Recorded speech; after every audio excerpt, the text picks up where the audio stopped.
Hold on. Okay. You don't have to say anything back, so you're not talking on camera. I just said you'll be there in a moment.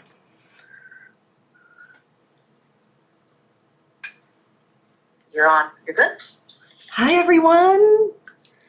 How are you? Gosh, it's going to be a really big morning together. We have so much to talk about, and I've been working really hard to try to put together information that I think is going to benefit all of you. So let me just do something here. Oh my gosh, I see everybody's chats. It's so wonderful to see you. Hello, hello, hello. And if you guys are watching this on repeat,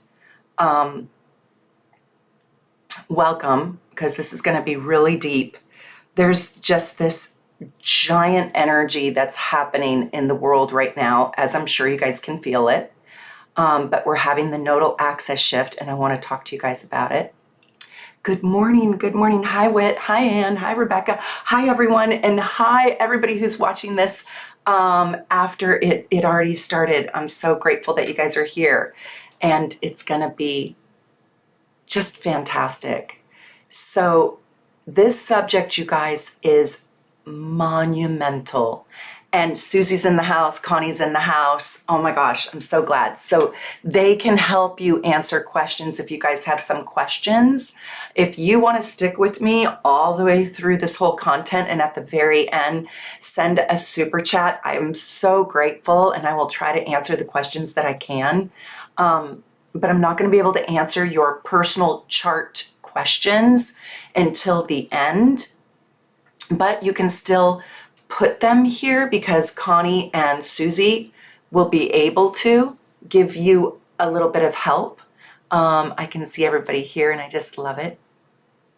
So we're talking about the massive shift of the nodes, and I'm hoping you guys all have your gorgeous natal chart. And if you don't, you can go get one at my shop at soulnavigation.com. It will take us a little time. It takes us sometimes a day to get it to you, sometimes two, usually just one. So you can't get it for this video if you don't already have it. But I want to talk about what in your life wants to change this year for the next 18 months. So that's between January 2022 and July 2023. And we're talking about the dragon's head and the dragon's tail.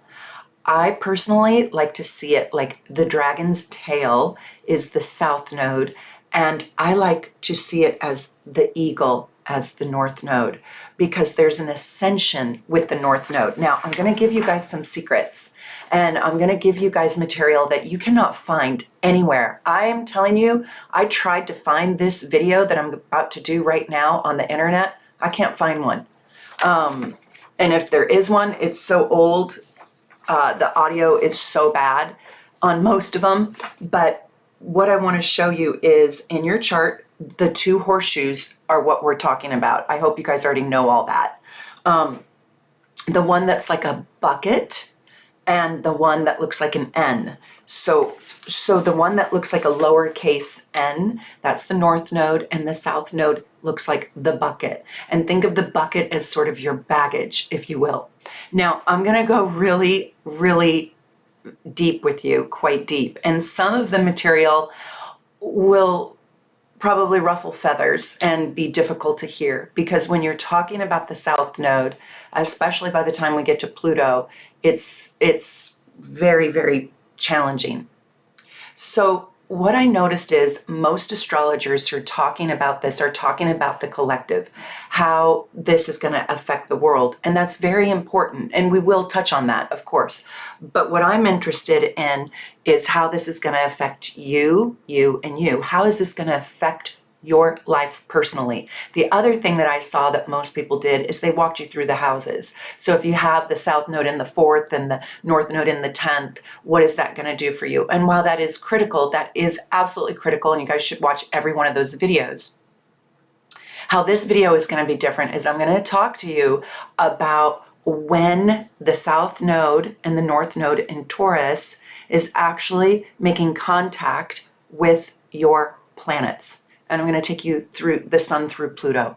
So your planets, okay? So I'll tell you how to figure it out. Just stick with me. If you feel like this is already a little bit in over your head, it won't be, and it will be okay. Now, anybody who is a Taurus, well, we'll go into that in a minute.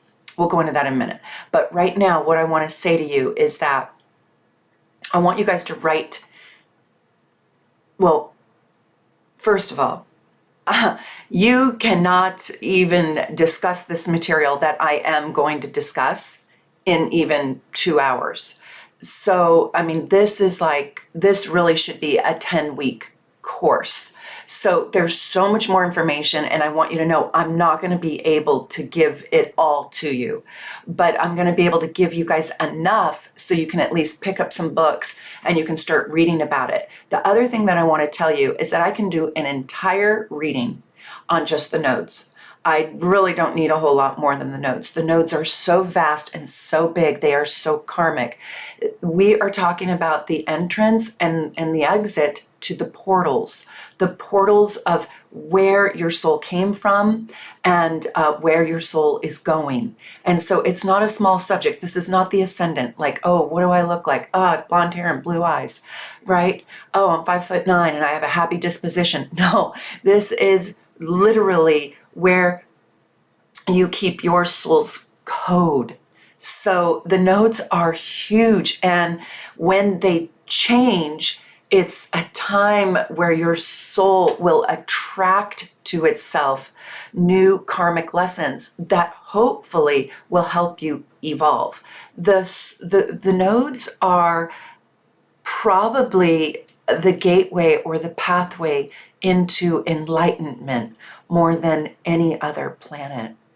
But I want you guys to get a piece of paper and a pencil, please, please, please, or on your phones. Put these dates down, okay? So when the nodes are close to the sun and the moon, the luminaries, they create the eclipses. And it's either going to be on a full moon or a new moon. So these are power-packed days for you. These are absolutely enormous days. Now, these days are critical to all people, but they will be cataclysmic for Tauruses and Scorpios. And then next, they will be cataclysmic for Leos and Aquariuses. Then Pisces and Cancers and Virgos and Capricorns will feel the reverberation really loudly. Now, let me just tell you, if I didn't mention your sign, like Gemini or Sagittarius or Libra or Aries, chances are you have those signs and those with planets in your chart. So if you are a Sagittarius, you might have your Mercury or your Venus in Scorpio. If you are a Capricorn, you probably have Aquarius in Venus or Mercury or somewhere in your chart. If you're an Aries, you probably have Taurus in your chart. And if you're a Gemini, you probably have Cancer in your chart. So really pay attention to what planets you have in Taurus and Scorpio first, Leo and Aquarius second. So if you're an Aquarius rising, yes, you need to listen loudly to this whole video, because Taurus and Scorpio and Leo and Aquarius, your lives are going to massively change. So I know some of your charts here, just because I love you all, but like Whitney, you have an Aquarius moon. You need to listen to this, because this is going to massively have an opportunity to change your life on an emotional level. So we're going to talk about the planets. Now, I want to tell you guys something. These dates are so important, but because we're talking about eclipses, I want you to know that it might not happen exactly on this day. So I want you to think about these eclipses as sort of 6-month time frames. So the first date is April 30th. And April 30th is the first massive eclipse day of this year. That's April 30th, 2022. Now, don't just think April 30th and put that on your calendar. I really want you to think about it 2 weeks before, 2 weeks after. It could even be larger than that. It depends where the degrees are in your chart, but it's around that time that massive change is going to occur on the collective level and internally inside of you. May 15th, October 25th, and November 8th. Those are the dates. Write them down, write them down, write them down. Mark them on your gorgeous calendar right over here. Mark them on your calendar. So these are the dates that you will know that the sun and moon are sitting in a conjunction with the nodes. And so it makes these full moons and new moons super powerful, like extraordinarily massive and gargantuan, really big manifestation power. So on those days, what I really want you to do, if you haven't done it already, is I want you to watch my new moon ritual video. I think the title is Do This on Every New Moon. And I want you guys to do your manifestations and your prayer. And I want you to just pour good energy out into the world and for yourself. And those are the days where you really want to raise your vibration high. Do not miss those days. And when I say those days, I mean those time periods. So the week prior and the week after. This is the time period where you kiss your kid goodbye when they walk out the door to get on the school bus to go to school, because they need extra love. Everybody does. Extra love, extra big support for one another. So I could go into, I don't think I'm going to do this, but I should say it's a full moon on April 30th. It is, let me just see.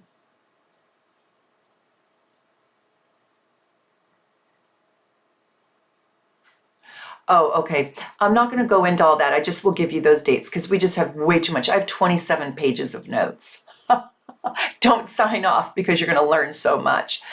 The first thing I want to tell you guys is that when we have a nodal axis shift, for those of you, and I'd love for you to write it down, like let me know in here, and Susie's helping me monitor the notes here, but I want to know who has a south node in Scorpio and a north node in Taurus. That's what I really want to know, because you're standing in a place in your life where this is only happening every 18 and a half years. So you're not going to have another nodal return for another 18 and a half years. And so this is one of the most powerful times in your particular life. Now, if you have your sun or moon, and if you have your sun in Scorpio and your moon in Taurus or vice versa, I would say the same thing. So, but I really want to tell the people who have this as a nodal axis return.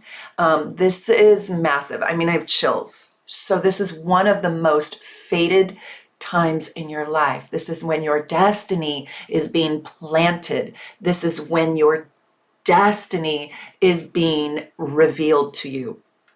So when the nodes change from one sign to another, that's called an ingress, INGRESS. And they bring about collectively enormous change and also individual change. They change our fate and they change our destiny. So our world, not just our country, our world, our planet Earth's destiny is being changed right now. And that can either break your heart or it can inspire you to help it along. But our fate is literally changing right now. So right this moment in January. So I want to tell you one other thing. Have you guys heard about the true node versus the mean node? Tell me if you have, and tell me if you're confused about which one to use. And then Connie, I would love for you to, if you're still here, to write about if you use the mean node or the true node. But I want to know who here is that advanced in their astrology. Like, which node do I use?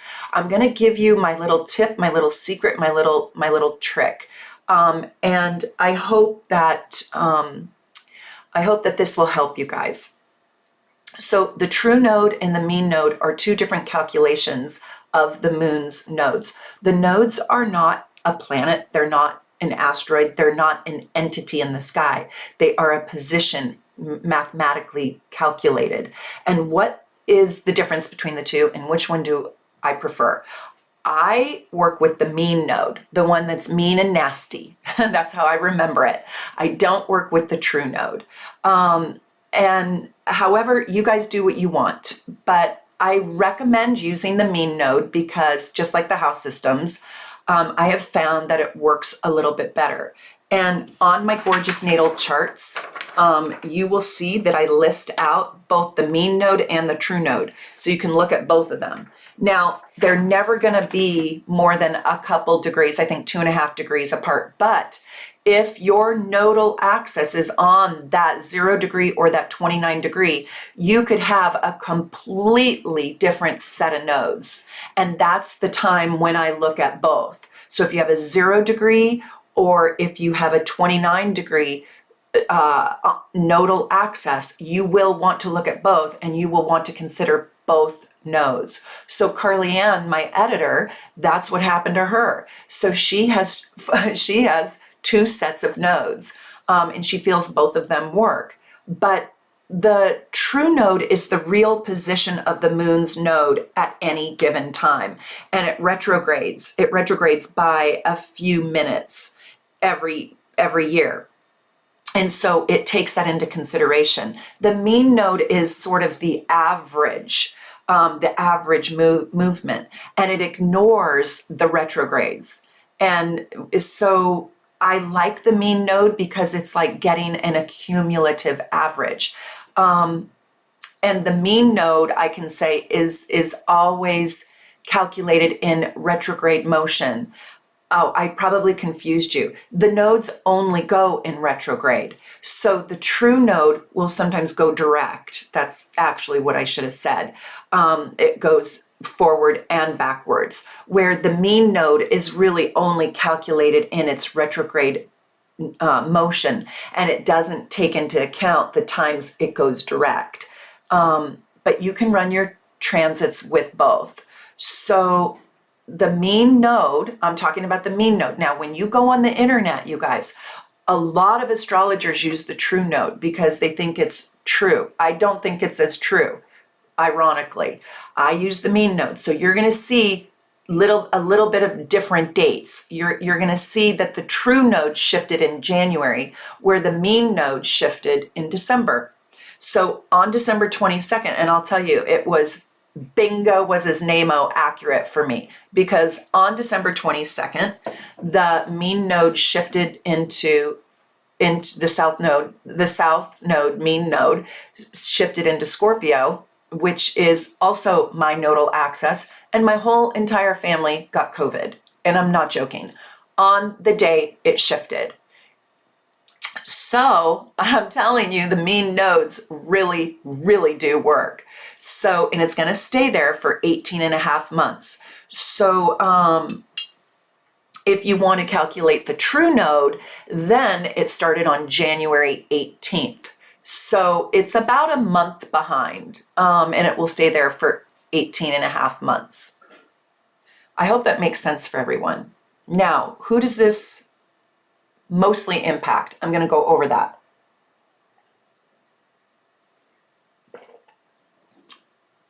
Right, Leah S., that's good. The nodes move in clockwise, not retrograde, while the rest of the celestial bodies typically move through the zodiac counterclockwise. That's a good point. We say retrograde because it's going the opposite way. Great point, Lee. Lee S., I love that. That's wonderful. And you guys can chime in on here. I love people who understand astrology. Yeah, and everybody here got COVID, right? Right when the nodes changed. Oh my gosh. Now, there's a few things that are really important. Who is this going to mostly impact? Well, for sure, Taurus people and Scorpio people. Anybody who has massive Scorpio in their chart. So if you have any major planets, okay, any major planets, and I'm talking about your rising sign, your sun sign, your moon, your Mercury, your Venus, Mars, Jupiter, or your south node or your north node, this is monumental for you. And also, if you have any of your major planets in Leo or Aquarius, and I'm also talking about your nodal axis. So if your nodal axis is in Leo and Aquarius, or your rising sign, or any of your planets, okay? So those are the people who these people will not escape this transit. This transit will be loud and in your face. Yes, Connie's absolutely right. The fixed signs. Because the reason why that is because with the nodes, the highest impact comes from the conjunctions and the squares. Now, if you've got Pisces or Cancer or Virgo or Capricorn, then you're having sextiles and trine aspects to this nodal axis shift. You will feel it. It will impact you. It will still have a change of your fate and your destiny. But I will tell you this, it's not going to be as loud. It may have a subtle change to it, but it will be extremely loud for wherever you have. Now, we all have Scorpio and Taurus and Leo and Aquarius in our charts. So if you have empty houses in those fixed signs, this is still happening in those houses for you. And they still matter. So this does affect every single person. You just have to go hunt where it's happening for you. And I'm going to talk about it. Let's say you have Scorpio and Pluto. That's the point of my video. I'm going to talk about how is this going to affect you by which planet it conjuncts or squares. Okay, so let's look at you guys. Oh, good. I hope Connie and Susie are keeping up with these comments.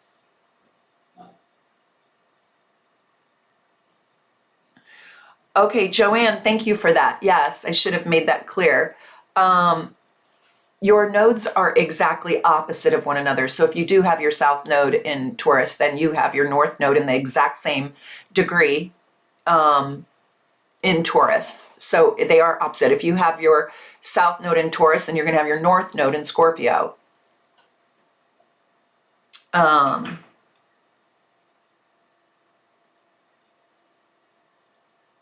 Okay, good. You guys are all talking. I love it. And I love that you guys are helping each other out. And my chart ruler is in Aquarius. Okay, so if your chart ruler is going to also have a big effect. So, okay, you guys are excited. Let's talk about this. And again, if you are an Aries, a Sag, a Libra, or a Gemini, I'm pretty sure you probably have some of the neighboring planets in your chart. But this next 18 months are going to be bringing in very deep change. By the way, this is the money and the sex access. And this is also the intimacy access. And this is a love access. So we're going to talk about what it means, and then we're going to talk about how it affects you.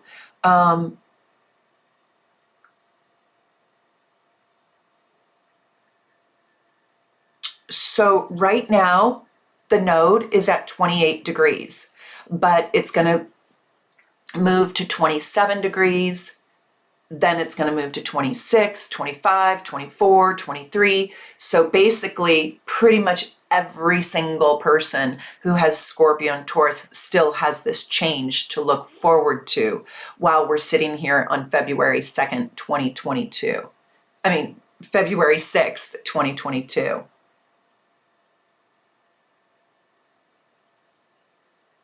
So if you're watching this video and you don't have one of my gorgeous charts, or you don't know where your nodes are, I'm going to give you the dates. So if anybody was born between August 3rd, 1947 and January 26th, 1949, you have Taurus North Node and Scorpio South Node. I'm going to give you the rest of the dates, but think about the people that you love in your life. And you can know if they have this placement. February 20th, 1966 through August 19th, 1967. That's also Scorpio South Node, Taurus North Node. September 12th, 1984 to April 6th, 1986. April 15th, 2003 to December 26th, 2004. And if you're born basically right now, January 19th, 2022. Remember, and these are the dates for the true nodes. I just realized that. So I didn't take the mean nodes down. Darn it. 2022 through July 17th, 2023. So the mean nodes start just a little bit earlier than that. Now, if you have your North Node in Scorpio and your South Node in Taurus, you're having something that we call a nodal axis reversal. So the North Node is on your South Node and the South Node is on your North Node. It doesn't matter. It really does not matter because you're basically getting conjunctions and oppositions. So let's talk about what the Scorpio North Node is going to bring up for us personally. And I want you to look at what planets are in your Scorpio and Taurus axis. So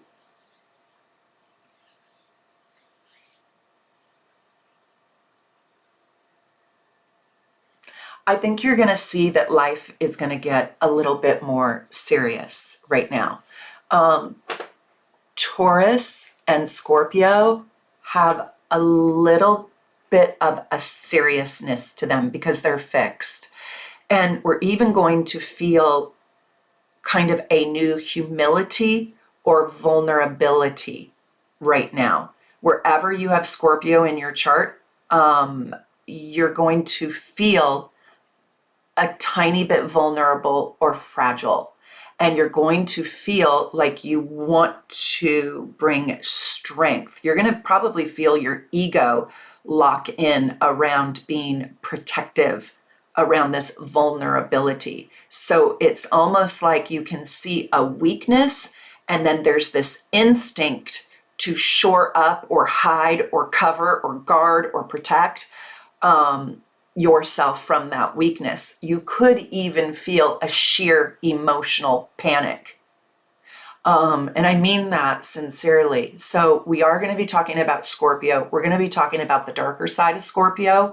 So even if you just picked up this video and you are a Scorpio, but you don't have your South Node there, this is still a really good video on Scorpio and Taurus qualities. And so this video can help you just understand your moon sign if you have your moon in Scorpio. So you can apply this information to wherever you have Scorpio in your chart. But Scorpios down deep inside are very acutely aware of the fragility of life. They are very acutely aware of loss and death and people leaving them, goodbyes and divorces, the pain, the suffering, and the agony. They're very aware of it. Now, maybe they've stuffed it down into their subconscious. Maybe they're a child and they don't know why they're aware of it, but they're aware of it. They just cover it up.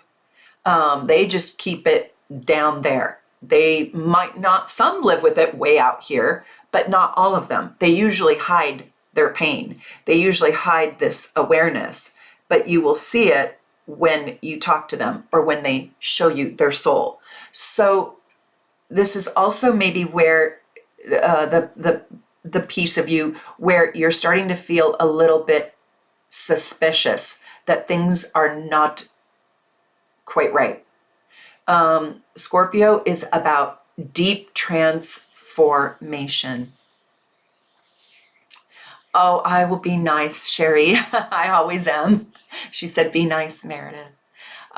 When we talk about the South Node, we have to talk a little bit about the lower qualities. We have to talk a little bit about the obsessions of the South Node. We have to talk about the darker side or the baggage just a little bit. But I want to tell you something before I go too deep into this. We have to blend the South Node and North Node together in a way. It's sort of like watercolor paintings, where I use the blue and the purple and where the line meets, and it creates kind of a red. That blending is really important, because you cannot have the North Node without the South Node, and you can't have the South Node without the North Node. And you're also not supposed to completely leave behind your South Node. You come in with a great mastery of, if you have Scorpio South Node, or whatever your South Node is, you've mastered, you've experienced those qualities for lifetimes upon lifetimes. Think of it as having your PhD or your higher education in that sign. And so it's really important to try to use the best pieces of that sign. Now, we're all on different evolutionary processes. So some people have learned more lessons than others. Some people have incarnated more often. Some people have learned lessons the easy way, and some people have learned lessons the hard way. I don't know where each one of us are at, in our evolution of our soul, but the South Node is trying to help you evolve. And the goal is your North Star, your true North, which is your North Node. So wherever you have Scorpio in your chart, and if you have Scorpio as your South Node, this is where you had to fight really hard to glean wisdom in your life. And life is not simple. Wherever you have Scorpio in your life, there's probably emotional havoc, chaos, loss, or sadness a little bit. Now, there's other things too, but you have this feeling of life or love is fragile wherever you have Scorpio. I like to say that wherever you have Scorpio, this is sort of the pressure cooker in your chart, because this is where you're making diamonds. This has so much pressure in it that this is your diamond maker. And so the rewards are enormous for Scorpio when they can transform out of their wounds. They can heal, they create healing energy, and then they loan that healing energy to others who are suffering in order to create great transformation. So it's very, very, very powerful to take a wound, to have it put so much pressure that you get these diamonds, and you share this with others. You share these diamonds with others. It's very deep. It's your soul's growth. Wherever you have Scorpio in your chart, you wanted the advanced class of enlightenment, or the advanced class in becoming awakened, or you wanted the advanced class in your soul's growth. So if you have Scorpio South Node at this time, at this nodal return, your karma is sort of being measured. It's you're being asked, how much have you learned? And how much of a repeat do you need? And do you need to repeat this class? Do you need to repeat this lesson? Do you need more of this? So let me go a little bit deeper, because you're going to see this out there in the world. This is the theme song, but you're also going to see this at the individual level. So now maybe take some notes, okay? Because I'm going to then go into the planets, and this is the subject matter in which this is the subject matter in which these changes are going to occur. So right now, and again, this is for everyone, and this is specifically in the arena of the house that you have this in. But let me tell you what it means first, then I'll tell you quickly about the houses, then we'll go through the planets. So really what you're going to see is we're going to have enormous lessons in the proper use of power. So how is that going to happen? Well, we're going to see in experience. Now, maybe our own power is being measured, or maybe, and this could be inside your own personal relationships, and this will also be in the collective world. We're going to see this in both places. But how are we going to understand the lessons around the proper use of power? Well, by seeing and experiencing the misuse of power. So this is a time for you to evaluate, are you misusing your power in a healthy way or unhealthy way? Like too much or too little? Do you not have enough power, or do you have too much power? So that's a huge piece of the Scorpio South Node. That's a huge lesson on what's being brought in. We're also going to be asked to reevaluate our boundaries. Do you have healthy boundaries for yourself? And how are you going to learn this? By witnessing others or yourself having really bad boundaries. So we're going to see bad boundaries out there, and we're being asked to change this.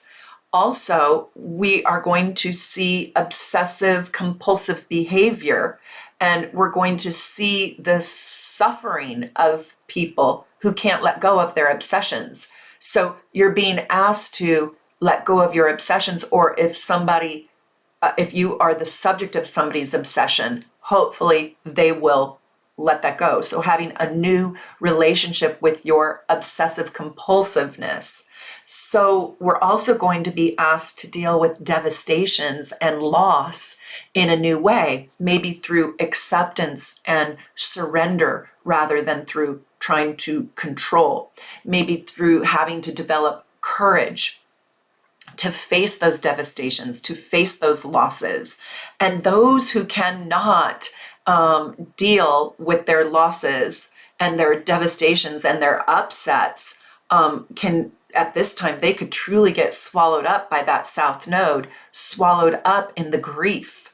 And so processing your disappointments in a new way is going to be asked of you. So these are all Scorpio transformations. This is how Scorpio transforms. And transformation for a fixed sign is really, really hard. It's very difficult for a fixed sign to transform, and that's its job. Are you guys all still with me? Okay, good.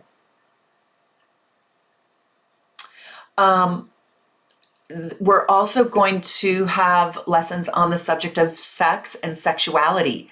So maybe giving up unhealthy sexual desires or bad partners or bad habits or porn, but making deep transformative changes on the topic of sex and sexual expression. And those who can't make the change around this arena of life will feel really stuck and imprisoned in their decisions. They'll feel suffocated by their decisions. Maybe your sexual partner, you'll find out at this time, is cheating on you, and or isn't good enough for you, and you need to leave them. And if you don't, you stay trapped. So this is a time when secrets will be revealed as well. We're going to also witness and experience extreme emotions. And we need to learn at this time how to manage, how to tame, how to control, how to work through, how to process, and how to therapize our extreme emotions. And those who can't do that will become even more unhealthy. So we're also going to have lessons on the subject of control. Us trying to control others, and how others try to control us, and how destructive it is when we run our agendas on other people. So this is the time for you to do the deeper work. This is a time when you will want to bring in not tolerating other people controlling you, and also not tolerating your own self running your own agenda on other people's free will. You cannot control other people. So this is a time where you might learn that lesson. By the way, these lessons will come to you karmically. These will be karmic lessons. This isn't going to be just a little telephone call where your grandma says, hey, quit controlling people. No, you will get this through karma. And so it's that's why I say it's gargantuan and massive. You're working with the portals and you're working at the soul level. So we're going to see very clearly, like never before, okay? Because Scorpio has X-ray vision. So it's like you're going to have X-ray vision. You're going to see very clearly what needs to be healed, what needs to be worked through, what needs to be fixed, what needs to be repaired. And hopefully we'll work on these things through compassion, not dominance, not control.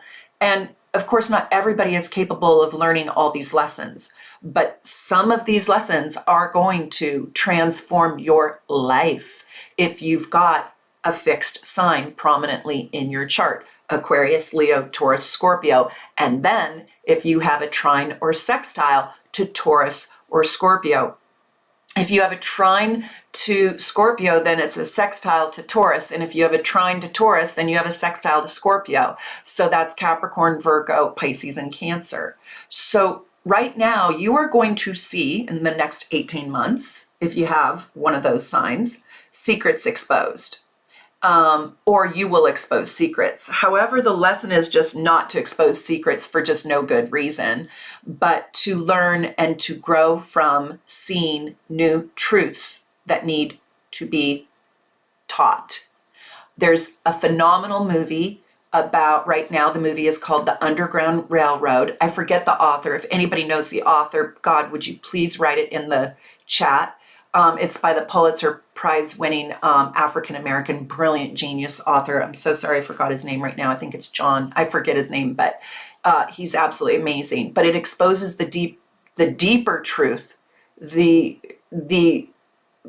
unbearable and gory and grotesque truth of the persecution of blacks by whites. With Harriet Tubman. It's Harriet Tubman's story. But it is just, it's a very difficult to even watch.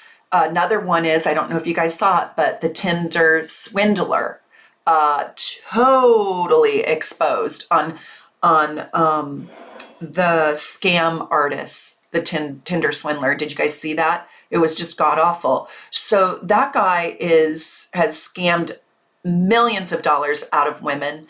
And he's out there, he lives in Israel, and he's out there, he's had, 15 different identities, and he's going to be held in the court of the public eye around the world, because it's airing in all these countries.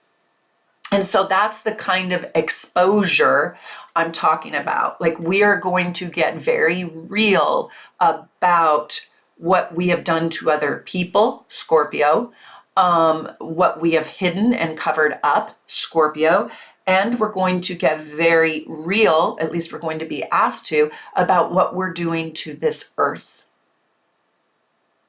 So it's kind of like the movie Blood Diamond. I think that is a great Scorpio Taurus movie.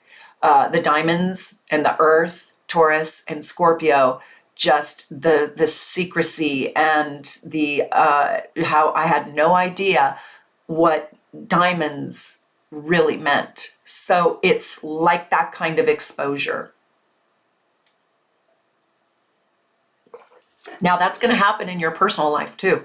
So that's not just, getting honest about who Christopher Columbus was. It's about really getting into the truth of you. It's massively revealing.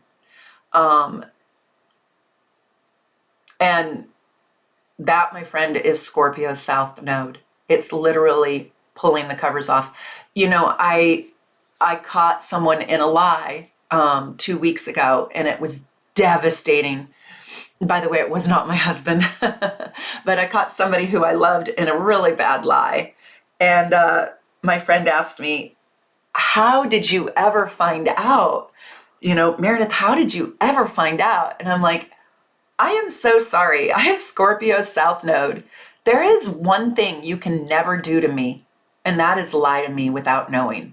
I will know. It is so stupid of anybody to try to lie to me. You cannot lie to me. I have x-ray vision. I can see through. So Scorpio is very hard to fool. They have an internal lie detector inside of them. It's also kind of hard for Scorpio to like truly lie. I mean, you're capable of it, but it just eats at you. It just eats you up alive inside, because Scorpios believe in karma. Isn't that true, Scorpios? So anyways, the truth and lies and deceit are going to be revealed right now.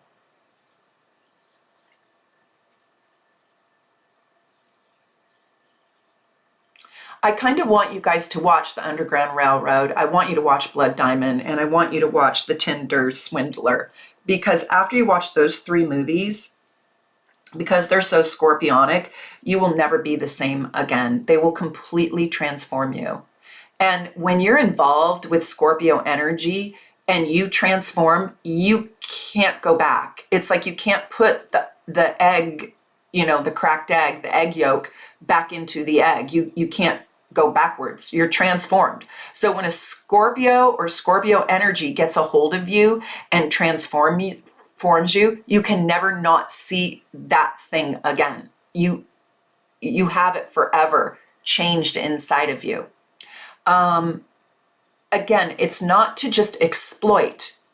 The point of seeing the lie and knowing the truth is to transform. And I don't like to say that word fast. I like to say that word really slowly, because there's so much impact in the word and in the concept of transformation. It's so powerful. And we just blow through that word as if it is a nothing. And it is so massively important. And I would say that is the core and the crux of what's happening to you right now over the next 18 months.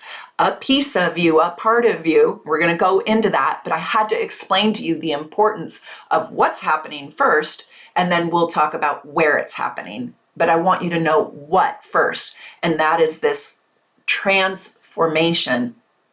You're also going to be asked to dance with integrity. And you're going to see right now who has real integrity and who doesn't. And what happens if you don't have real integrity? And it's also, are you tricking yourself? Do you have integrity? Are you walking your own talk? And if not, karmic lessons will find you right now. So I want to give you guys this information so you can really power up. This is a time to really power yourself up. We're going to deal with our own and others on the subject of emotional and psychological manipulation, what it looks like and what it feels like, and how friggin' deadly it can be. That's the Tinder Swindler movie. It's all about psychological and emotional deception and emotional manipulation. It's about masterful emotional manipulation. We're going to see that we don't just need healing, we are desperate for healing in some arena of our life, healing ourselves and healing others, healing our planet, our trees, our oceans, our forests, our landfills, our homes, our families, our hearts, our minds, our bodies, our collective. And how will this happen? Well, our wounds will become glaringly obvious. Our challenges will become glaringly obvious under this transit.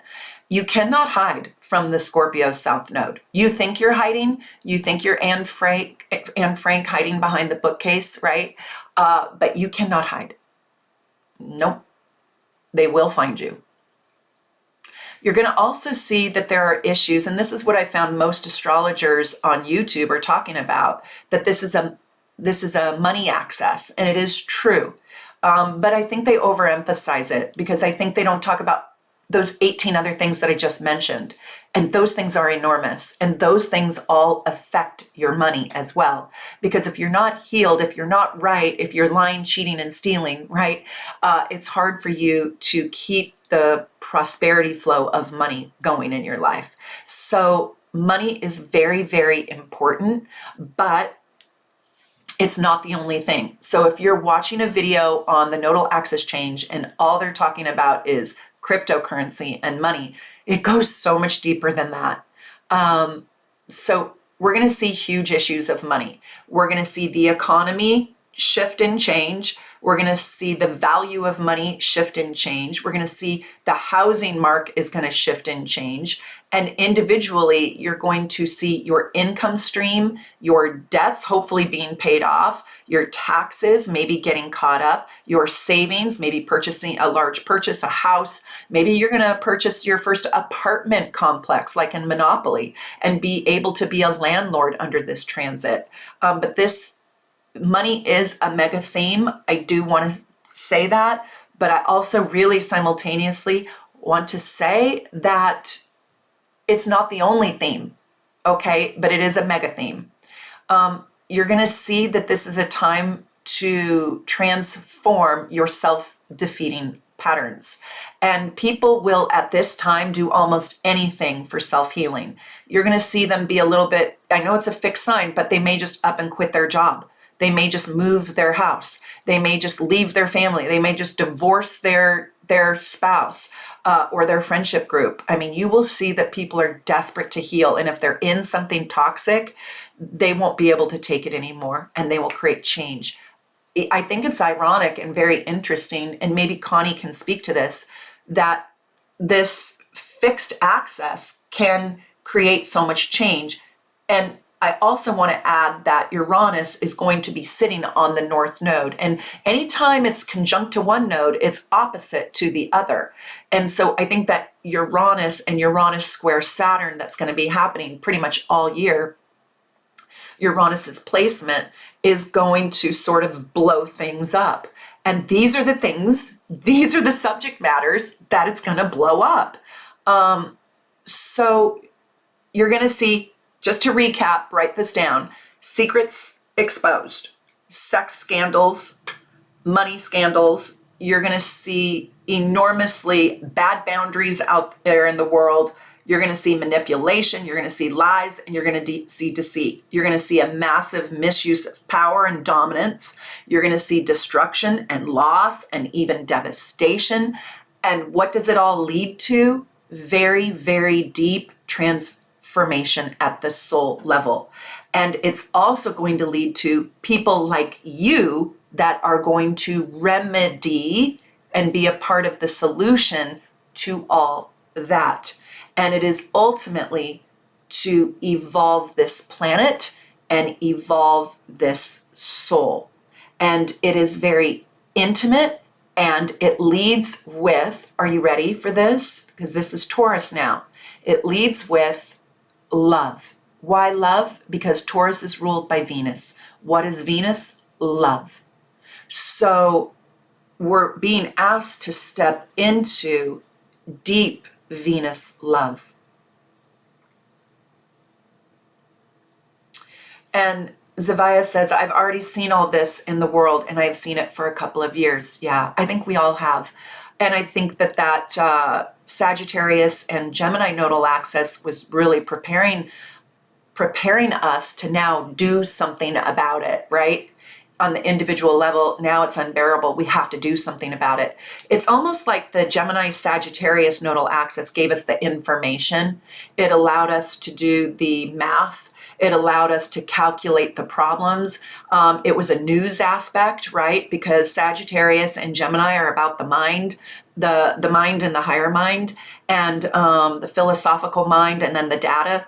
Fake news became a giant thing, and it kind of kicked us in the stomach, kicked us in the teeth. It even defeated us in some ways, still is, but fake news became this enormous thing. And also travel. And I think under the Gemini Sagittarius axis, we also got to see how friggin' small the world is, right? Like Russia's not that far away from Seattle.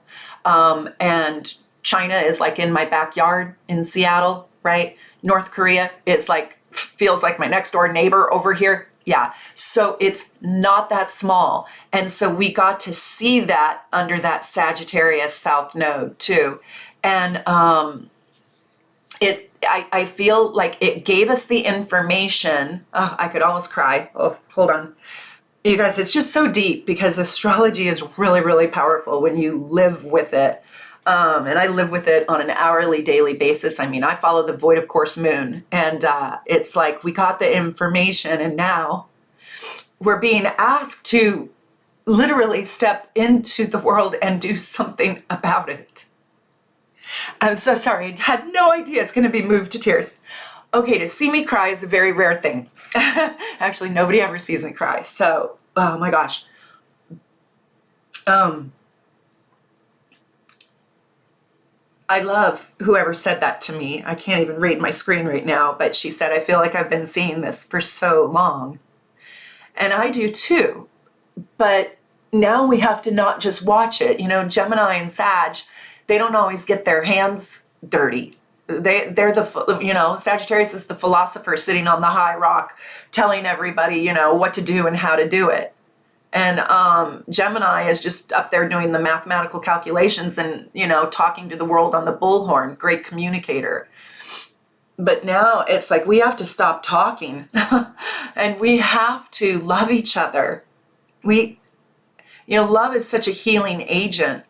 And if we don't, I think we're going to really suffer with the Scorpio South Node. I don't want to suffer in the Scorpio South Node.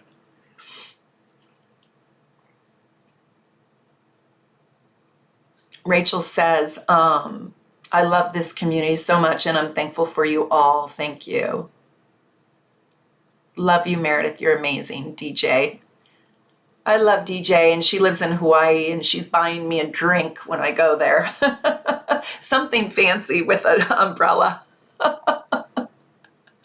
Oh, I just wanted to read your comments. They're so beautiful. Thank you so much. Alexis says, my North Node in Aries and my South Node in Libra. Well, next year you get to have the bingo after this 18 months.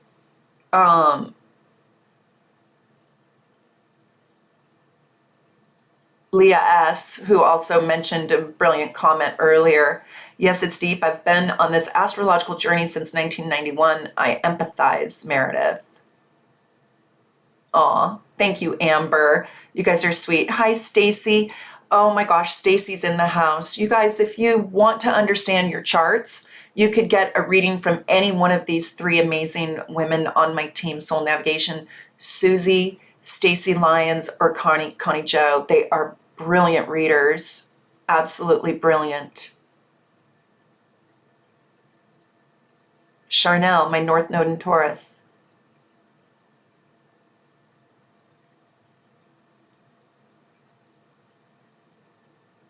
Oh my God, you guys are so stinking sweet. Okay, let's keep going because I really want you guys to have this information inside of you. And I know that the goal is lofty, but the other thing that I want to say, God, I hope I can get through this video.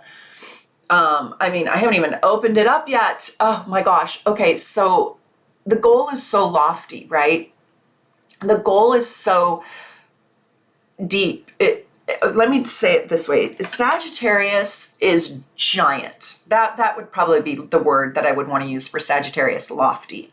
Sagittarius's goals are bigger than big. They're gargantuan. I mean, they literally, they live in the stars. They're so huge.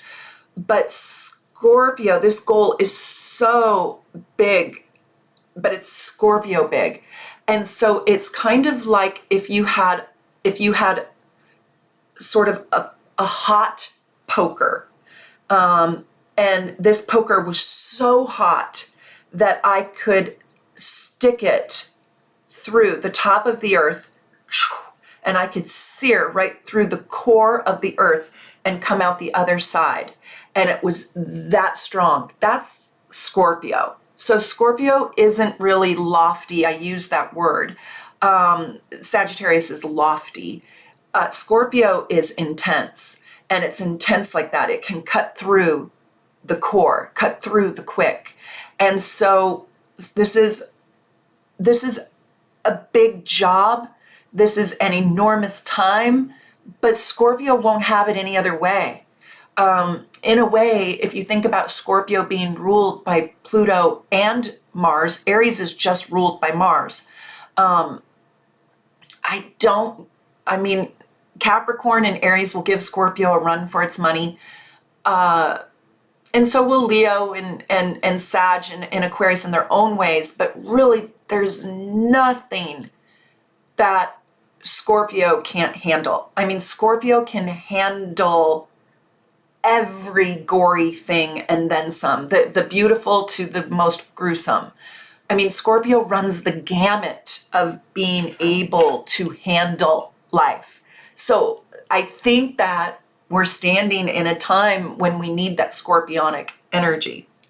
And so again, I want to say the goal is not to get rid of your South Node, but it's to use the energy inside of Scorpio to pull yourself into the enormous job, the energy of embracing the Taurus North Node. And so we need to look at the positive energy of the Taurus North Node and also the negative, because, you know, it depends where you are on your evolutionary journey, on which rung on the ladder of the North Node you're going to grab. You could grab a lower rung, you could grab a higher rung.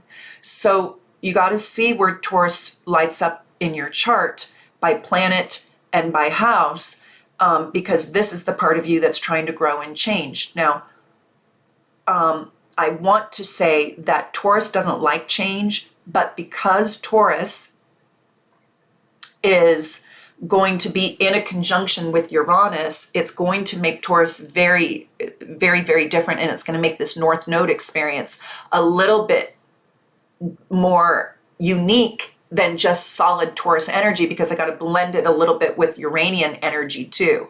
So that's kind of important for the Aquariuses on this video, because Aquariuses or Aquarius risings, Uranus is your ruler, and it is going to bump into this North Node. So we're dragging you into this process. Why? I think because we need a friggin' advanced mind. Hello, Uranus. We need the higher mind to help us get out of the Scorpio mud. And if you've ever been stuck in mud, it's really hard to pull yourself out. So,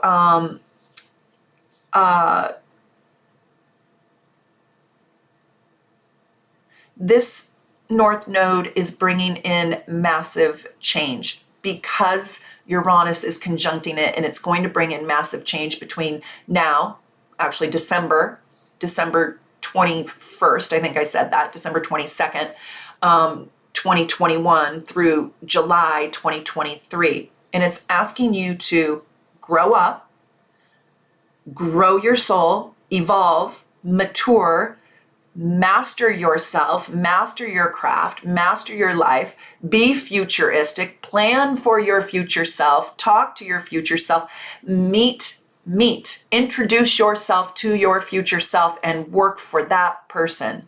Save your money for your future self, right? Do you want to be working a minimum wage job your whole life because you never did the things it took to elevate yourself to your rightful amount to be able to save? Yeah, no, you don't.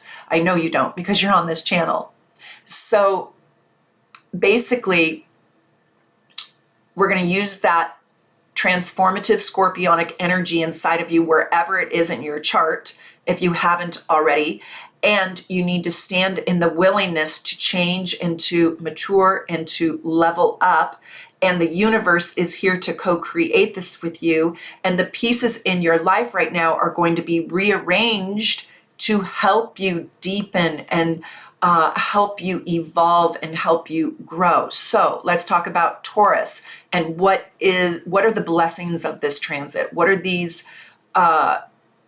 what blessings will find you, or what wants to have what wants to be embraced. So right now you're going to be asked to develop a very solid and financial and even spiritual foundation right now. You're going to find that you can increase your resources. So when people talk about Taurus as just money, kind of really bugs me. I mean, yes, it is a piece of it. Hold on one second. Okay, I want to give you guys an example of Taurus energy. And when I watched some of those videos on what are people talking about, I didn't want to be redundant. I wanted to give you guys something that just wasn't out there. And that's why I created this video. And I found that there was a lot of redundancy where people just walk you through the houses and talk about money with this nodal axis shift. But the money for a Taurus is like the bones in my body, right? So I need these bones. And these bones are imperative. They're absolutely critical. Well, that's like money for Taurus.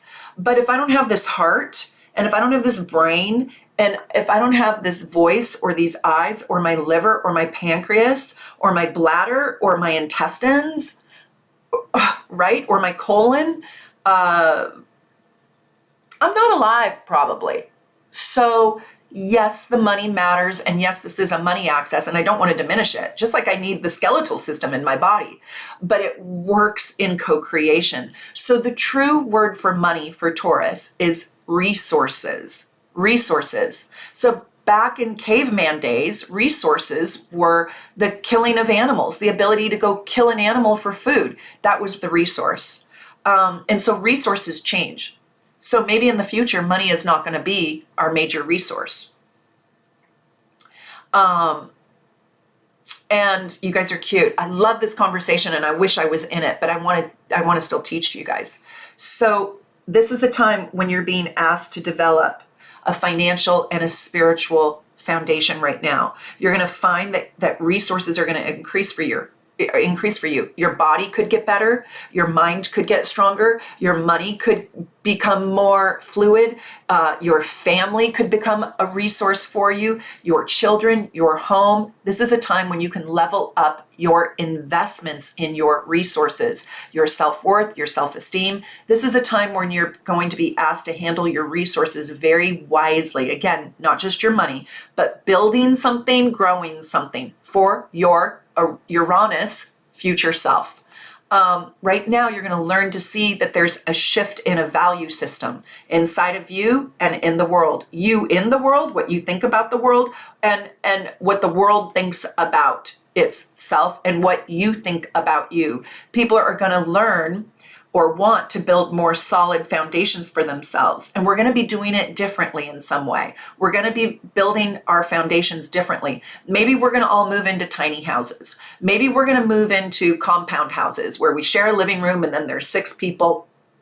I live in Seattle. It's a very futuristic city in some ways. And the way that they're architecting buildings is so, so, so cool. So now they're doing these common areas, right? Where you share your kitchen, you share your living room, and you have camaraderie at night.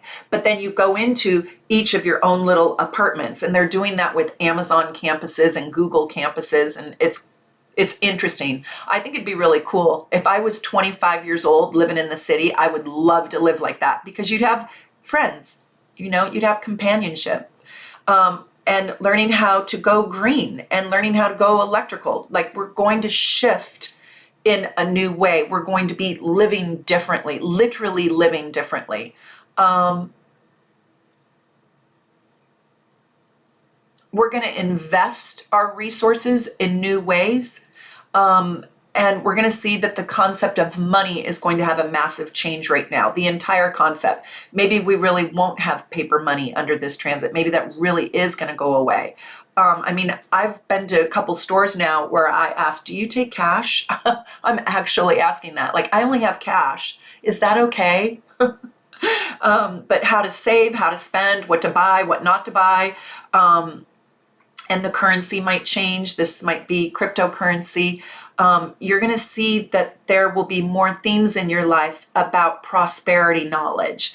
Everyone teaching you how to make more money. And hopefully you'll do this wisely, and that you won't do it through a scam. Remember, scams are a part of the South Node in Scorpio. And you'll also see that we're going to probably experience financial havoc right now. So don't be impatient around finances. This is a fixed access. So you need to do your Scorpio research first and integrate that South Node. Don't be fooled. Don't be tricked. And you're going to be asked to be very patient around money. Remember, you're kind of growing your money tree under this. It's not like the windfall. It's like you're growing your money tree. You're going to see that there is an elevation or a desire or more talk about having higher moral character. And we may really gravitate to those who really have high moral character. And I think we're going to ask our leaders now to have a higher moral character to lead. We're no longer interested in the rabble. Like I took a look at like what it takes to be kind of a world leader or be a leader in the world. Not much. Doesn't take much. So now I think there's going to be a shift in that where it will feel refreshing to have high moral character. We'll at least look for that. Let's hope that the South Node in Scorpio, and I say the low side of Scorpio doesn't win out on the Taurus North Node for that. Like we're looking for Venetians, people who lead with love.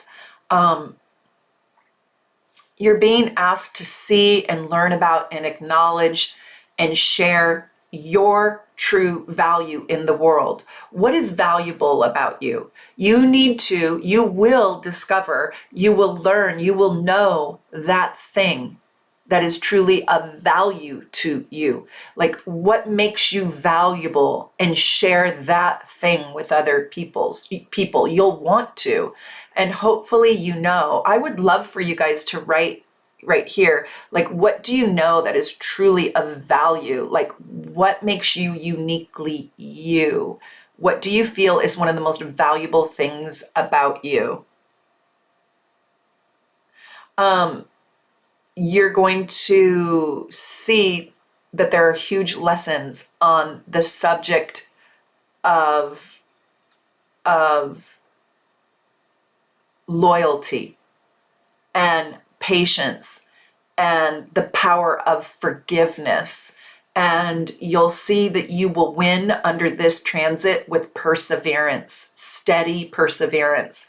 You're also going to see that this is a time to get really self-sufficient. You're going to wrestle with self-esteem right now, and you'll be presented with options to grow it and build it and encourage it in other people. And you're going to be also encouraged to stand truthfully in your own belief system. And this will be tested in you. So what are you good at? Whatever you are good at, and I'd love for you guys to tell me, unconditional love and acceptance. I'm valuable, period. That's great. That's just like, she just owns it. Jan's like, I'm valuable. Like everything I do, I put value into it. Love, kindness, and compassion. My ability to see where others can transform and grow. And probably Zavia helped them with it. Connie Joe, my ability to listen. Yeah. And Connie Joe, I loved, Connie gave me a reading the other day. It was so good. Oh my God, it was so accurate. You do have an ability to listen, but I would also say without judgment. You're a non-judgmental listener. I love it. Charnel, I'm very patient. I had to learn that over time. Jan, I sew. Jacqueline, sewing. You guys are cute. Sew me an outfit. My daughter has a hole in her ski bibs, and I'm like, how do I stitch this one? I can't even thread the needle. Good at dancing to the beat of my own drum. Authenticity. How cute. You guys are adorable. Bringing people together. Nellie. I wonder where your Gemini is, Nellie. D, my art, my intuitive abilities. Taurus here. I don't like that. I wonder what Chrissy Chris does not like. Barbie, baby Barbie. Innovative. I'm an innovator. I'm a healer. I'm clairvoyant. Rachel, loyalty, compassion, and understanding. Oh, Charnel, I embrace transformations. I've had so many. You guys are wonderful. What I wanted to say is, what are you good at? Do more of that.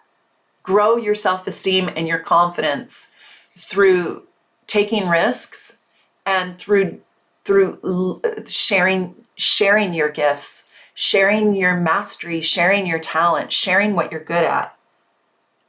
Rubith says, I'm good at being able to overcome my challenges in life. Merhawit says, my vulnerability gives me strength. Rebecca says, my tenacity and my indomitable spirit. Cute. We're going to see on a karmic level that self-worth can't be bought. That's why I kind of get a little irritated when they talk about Taurus is money. Self-worth can't be bought. Self-esteem can't be bought. Self-confidence can't be bought. And we're going to learn that self-worth is more than money. And this aspect we're going to learn has a spiritual aspect too. Taurus has a very spiritual connection to Earth. If I have any Tauruses on here or giant Taurus energy on here, tell me if you do have a strong relationship to Earth. It's something I had to learn because I have a North Node in Taurus. So that didn't come natural for me. I don't think I appreciated the Earth from the first years of my life, like the first 30 years of my life. I mean, yes, I saw a beautiful sunset and I loved Heavenly, the mountain, skiing it when I was 16, but I didn't live inside of it. I wasn't satiated inside of it. I didn't need to go barefoot in the grass. I wasn't looking for a waterfall. That's not what I needed in life. I needed knowledge. And I didn't really appreciate and satiate myself in Earth. And now it's like, do you know what my most heavenly moment is? I hung up these fairy chimes, these fairy bells. I used them last night and I rang them. And it's like this wood and I don't know, these fairy bells, they're just like magical. And I'm hanging them outside my window. And it reminds me when they ring to be in tune with the Earth. They're just fairy bells. They are amazing. You should listen to them. They're so incredible. The noise, the sound, the music in the wood is just so gorgeous. So, you know, becoming one with Earth is really going to be a part of the healing remedy for us right now. But we're going to see that there is spiritual power. This is really important. This part's really important. We're going to learn that money has a spiritual element to it too. And we're going to see that there is a spiritual power in manifesting money through good works, through high character, through hard work, through helping others, through having an open heart, and through being generous. Now, Scorpio's challenged with that because Scorpio saves its energy. It's not necessarily generous with its energy. It has to learn generosity. It is helpful to others, but it's very selective and discerning. So it doesn't just wildly open its heart and wildly help anybody. And so we have to sort of get out of our own selves in order to stand in the spiritual manifestation of attracting money into our lives. So it's kind of the theme where, like, the people who give their money away also receive it back to them, right? And you're going to learn that what you do with your money is more important than earning or having your money. You're going to be asked to develop a deep spiritual consciousness right now that leads to stability, abundance, and prosperity. That's Taurus. Stability, abundance, and prosperity. You're going to be asked to create a sense of peacefulness. Hold on.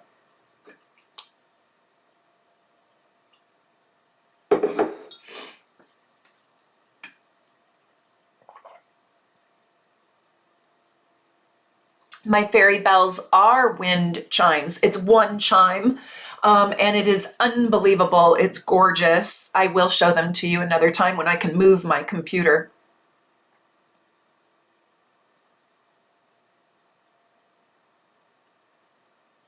Projected growth consulting. Yes, you do. This whole entire video is dedicated to you. You do have your North Node in Taurus and your South Node in Scorpio, and I'm so happy that you're here because I love you to pieces. So you're going to be asked to also create a sense of peacefulness in your environment. I don't know if you guys follow me on Instagram. I hope that you do. But one of the things I did, and I also do shorts on YouTube sometimes too, but I really got into feng shui. And I'm in my class, I'm in my feng shui class, and it has changed my life. But one of the things it's done, and that's why I have my cherry blossom behind me, but one of the things that it's done is it has created enormous peace in my life. And so I can't recommend feng shui enough. And look at my citron money tree. Isn't it gorgeous? So I have this in my prosperity direction. So I cleaned out all my clutter. I got some beautiful feng shui things to help me activate peacefulness, calm, centeredness, prosperity, abundance, and I've changed my environment. And so somehow, in some way, do this for yourself. Clear out the clutter. I'm not joking. This is the time to do that. Clear out all the clutter emotionally, psychologically, and environmentally in your home. And really create clean walls. Like, I know this might sound silly, but paint your walls white right now. Right? Paint your walls white and just use accent colors. Like, clear out the chaos. That is so, so important because it will allow you to attract the right things to you. It's like sometimes the colors or the chaos create blocks with energy. Energy can't reach you to the same degree if you have clutter all around you. So you're being asked right now to really pay attention. That's why I'm mentioning feng shui, to be very highly aware of the air that you breathe. Breathe good air. Eat good food that nourishes your body, and to feel the foundation underneath your feet. Like, go barefoot. I know it's winter, but go barefoot when you can. Allow your feet to live in gratitude for what's underneath it, right? Like the soft carpet. Appreciating our planet and doing something about it, like I mentioned before, is going to be also an enormous focal point because we're talking about resources and we use this planet as a resource, to grow our corn and get our oil and everything else, and our water. So, how are we're going to be asked to have a new relationship with the resources on this planet, our pipelines and our landfills and our cities and our emissions and all of that. It's going to be a huge focus, and not just the talk, but the actual doing something. So right now you're drawn to build something new, to grow something new. Also, this is the axis of sex. It is a highly, highly sexual axis, probably this is the most sexual axis in the chart, Scorpio, Taurus. So if you have your Mars or Venus in Scorpio and Taurus, this really does affect your sexuality. So sexuality will be a really big theme in the next 18 months. And Taurus energy is asking us to pay attention to our physical worlds and to, like I said, bring peace into our bodies, our minds, and our spirits, and to be the stabilizer in our life. Not to ask somebody else to stabilize us, but to be the stabilizer. So now I want to move right into, let me just see what you guys are saying. Yeah, just doing something so small like that. Leah writes, I cleared off my kitchen island last night. It felt so good. Next is my desk. How does one get into feng shui? Sharing with Sherry. I'll just tell you what I did, and it was absolutely amazing. If you have an iPhone, go sign up for $40 a month with Mind Valley, and you can take their courses. And I took Marie Diamond's Feng Shui 38-week course, and it is out of this world. I'm down to clean garages out. Come over to my house. Charlene says, oh my God, sacred sexuality coaching, all body work practices, Sun in Scorpio and rising in Taurus. Wow, so that's what you do, Charlene? You're a sacred sexuality coach? Wow. Tell us what that does in case somebody, and leave your website if that's you, in case somebody wants to work with you.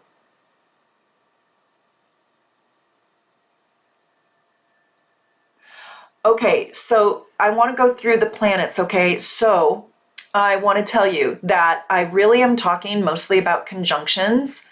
And a conjunction is when you have a planet in perfect alignment in the same sign.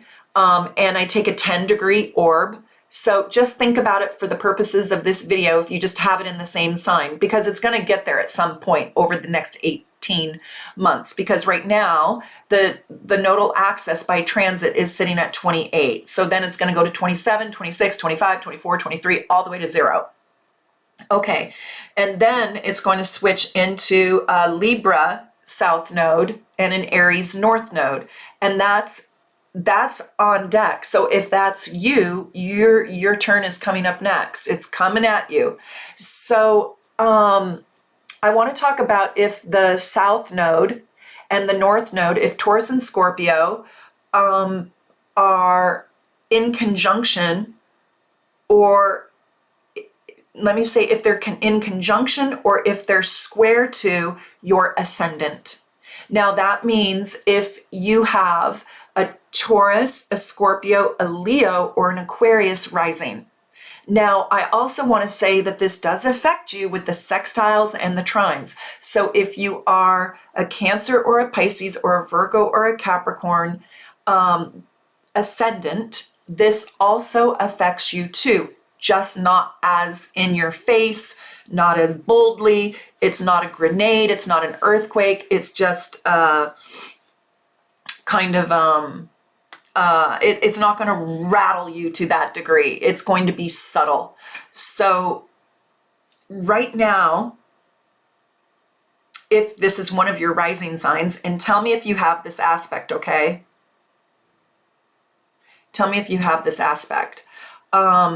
You guys are the transformers, and you are the change agents in the world right now for yourself and for others.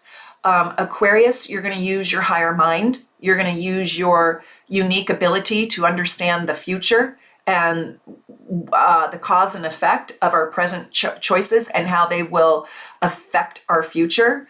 Leos, you're probably going to use your dramatic and charismatic way to engage people. Scorpio, you're just going to be the person who has that X-ray vision that can literally help others heal by understanding the fragility and vulnerabilities in the world, and sort of by using your truth serum, like the truth hurts. And Taurus, I think you're going to want to build everything that I just said. You're going to want to use your resources and teach people how to use their resources differently. You're also going to teach self-esteem and self-worth. You're going to also bring peace and lead with love. So I just want to give those as examples, but with Pisces and Virgo and Cancer and Capricorn, you're going to use your set of skills too. And you know what they are: intuition and leadership and unconditional love and doing good deeds and serving others, right? Those are all those 4 signs to help create the great transformation right now. But you guys are going to see that your lives will also massively transform. And you're going to see that this is about yourself inside partnership. So how do you do partnerships? How do you choose your partners? And this is about the 1st house and the 7th house. So if you have one of those as your rising sign, well, you have the opposite in your 7th house.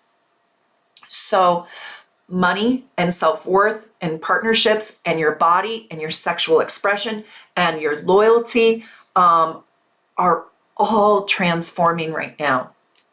And all those subject matters that I talked about extensively. And if you don't remember what they are, go rewind the video where I talked about what is the South Node in Scorpio and what is the North Node in Taurus trying to bring in. And I want you to know that this is directly impacting you. I mean, these issues, if you are one of those rising signs, are literally right here. If you have Aquarius rising or Leo rising, it's going to come through crisis. If you have Taurus rising or Scorpio rising, it's going to be like in your face. It's going to be so loud. It's going to be a boulder right here, and you can't make a move until you transform. So you're being asked to step into really the glory and the power of loving self so you can be better in your relationships. Now, I also kind of want to tell you that this is a very karmic time in your life, an enormously karmic time. You want to make good choices because this is also about you cultivating what you want and getting life on your own terms. It's the rising sign. So don't let other people trick you or make you dependent. Remember, there's a shadow side to this, and we don't want you to go backwards into the Scorpio South Node energy. That's unhealthy. We want you to do healthy Scorpio and healthy Taurus.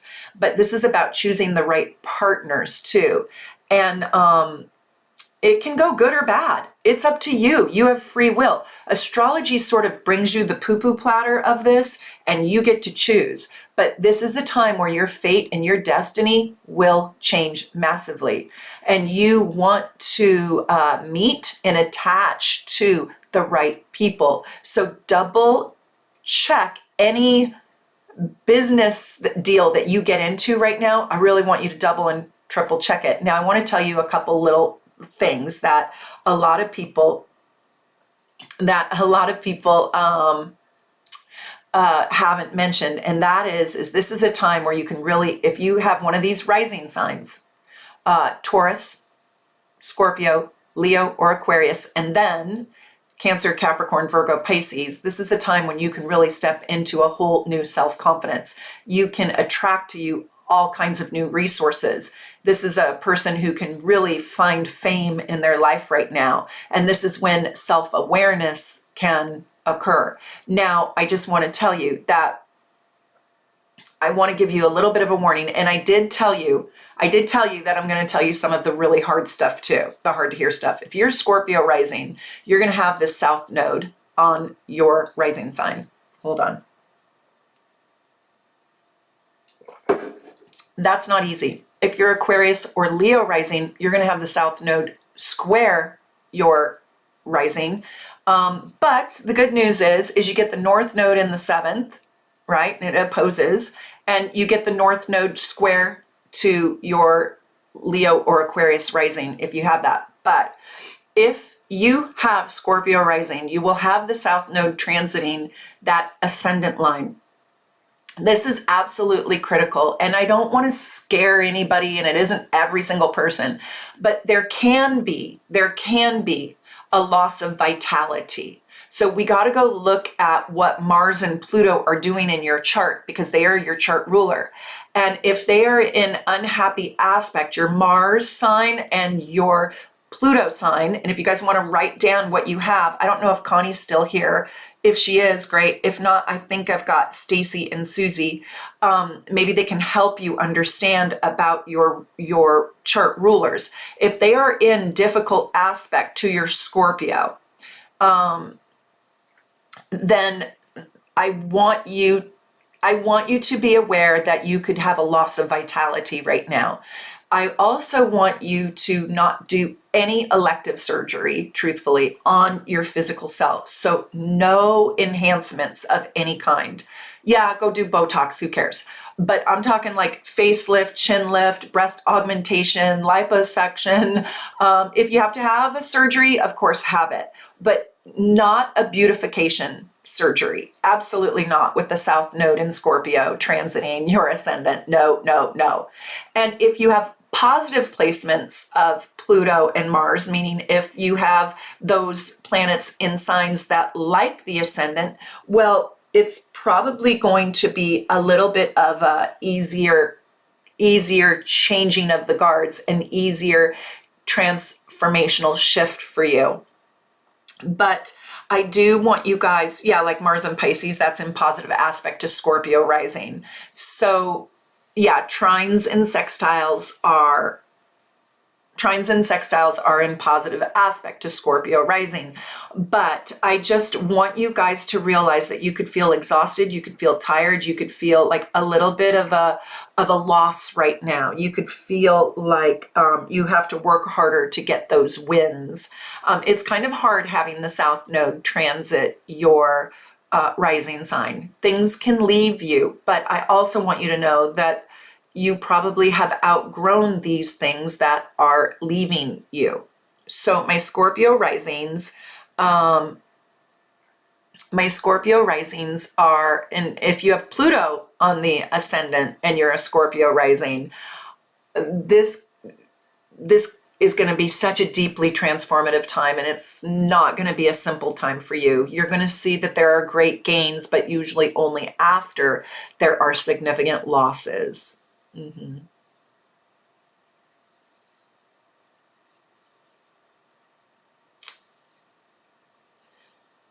Oh, so Rachel says, I have Pluto square Mars. I have no lust for life anymore.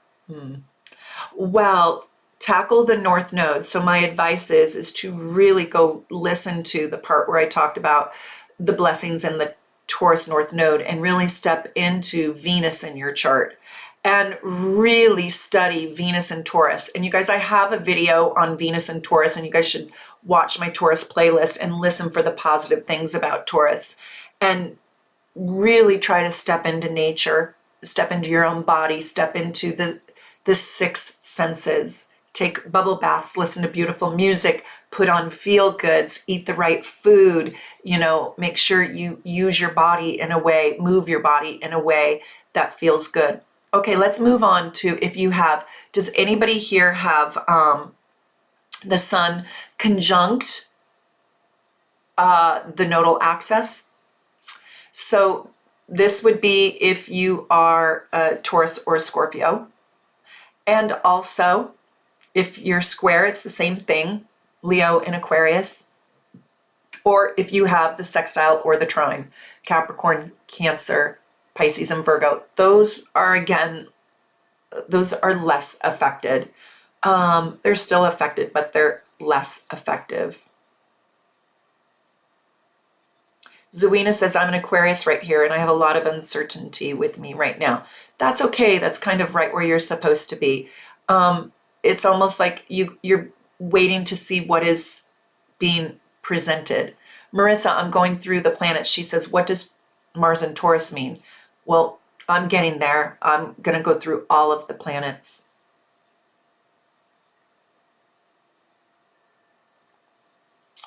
Okay, so Lucas says, my sun is opposite my North Node. Okay, that's cool. You can listen to this and you can apply it to your natal chart. But this right now is if you have the sun sitting in if you have the sun in Taurus, the sun in Scorpio, the sun in Leo, or the sun in Aquarius, because it's going to be in conjunction or square to the nodes in the sky right now. So it doesn't matter if it's sitting on the North Node or the South Node.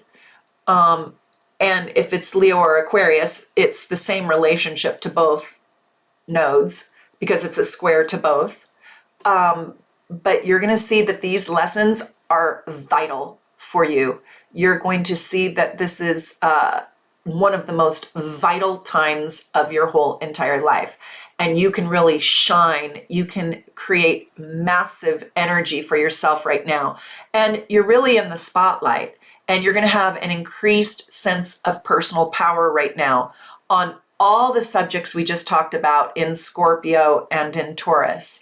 And you go back and re-listen to what I was talking about in Scorpio and Taurus. But self-esteem, self-worth, money, and finances, and also exposing the lies and being the great transformer, being the healing agent in life, helping lead the way for putting value into self and into earth. And so right now there's a sort of new radiance, a new creativity, and a new joy, and even a new well-being for you. It's as if you can have a whole new relationship to life in your life. And something in these arenas is wanting to dramatically change your life so you can shine brighter. And you may have to lose something to win at a greater rate. I might need to lose my day job so I can have more impact on the world at a larger level, right? But losing my day job would be very painful for me. But the exchange is leveling up into my greater mastery, my greater self. This is like ultimately you are being asked to stand in your power as a transformer and as a stabilizer and as a futuristic game changer. And so you are on the front lines, and this is sort of having a magnetic power that you need to illuminate the world with. Aw, DJ, you're so sweet. Thank you for the super chat. $20. Oh my gosh, now I just need a flight to Hawaii. So we can go have a drink with a fancy umbrella in it. And you're going to play me some music. I love you. Thank you.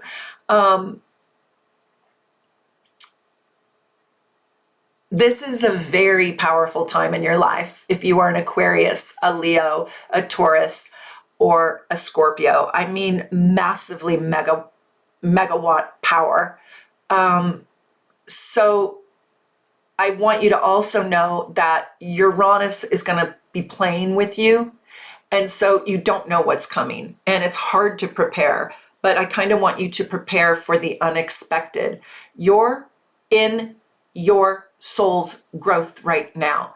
Right now, it's a time to step up and step into the light and own it. And you're not going to have this again for the next 18 and a half years. So I want to tell you a little analogy that I say all the time. Right now, your seeds that you're planting are not seeds, they're beans. They are Jack and the Beanstalk beans. And you're planting those beans and you're growing a beanstalk. And you're asking to step into your leadership about what? About the subject we've just been talking about for an hour and a half. You're asking to harness power for yourself and for others. You may even become famous at this time, or at least renowned or respected or well known. There is going to be a bit of the dissolution of the ego, where the ego gets diminished a little bit, or I should say rightfully balanced and in check. And this is a time for your soul's evolution to radiate. And it may not be easy, but it will be massively important. There is a potential for real acknowledgement of you on earth right now. You are sitting, your soul is literally sitting like a gargoyle at the portal.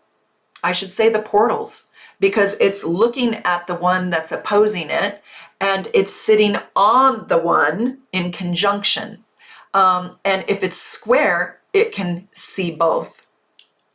So your soul is being emphasized right now, and you are very, very, very, very, very powerful right now.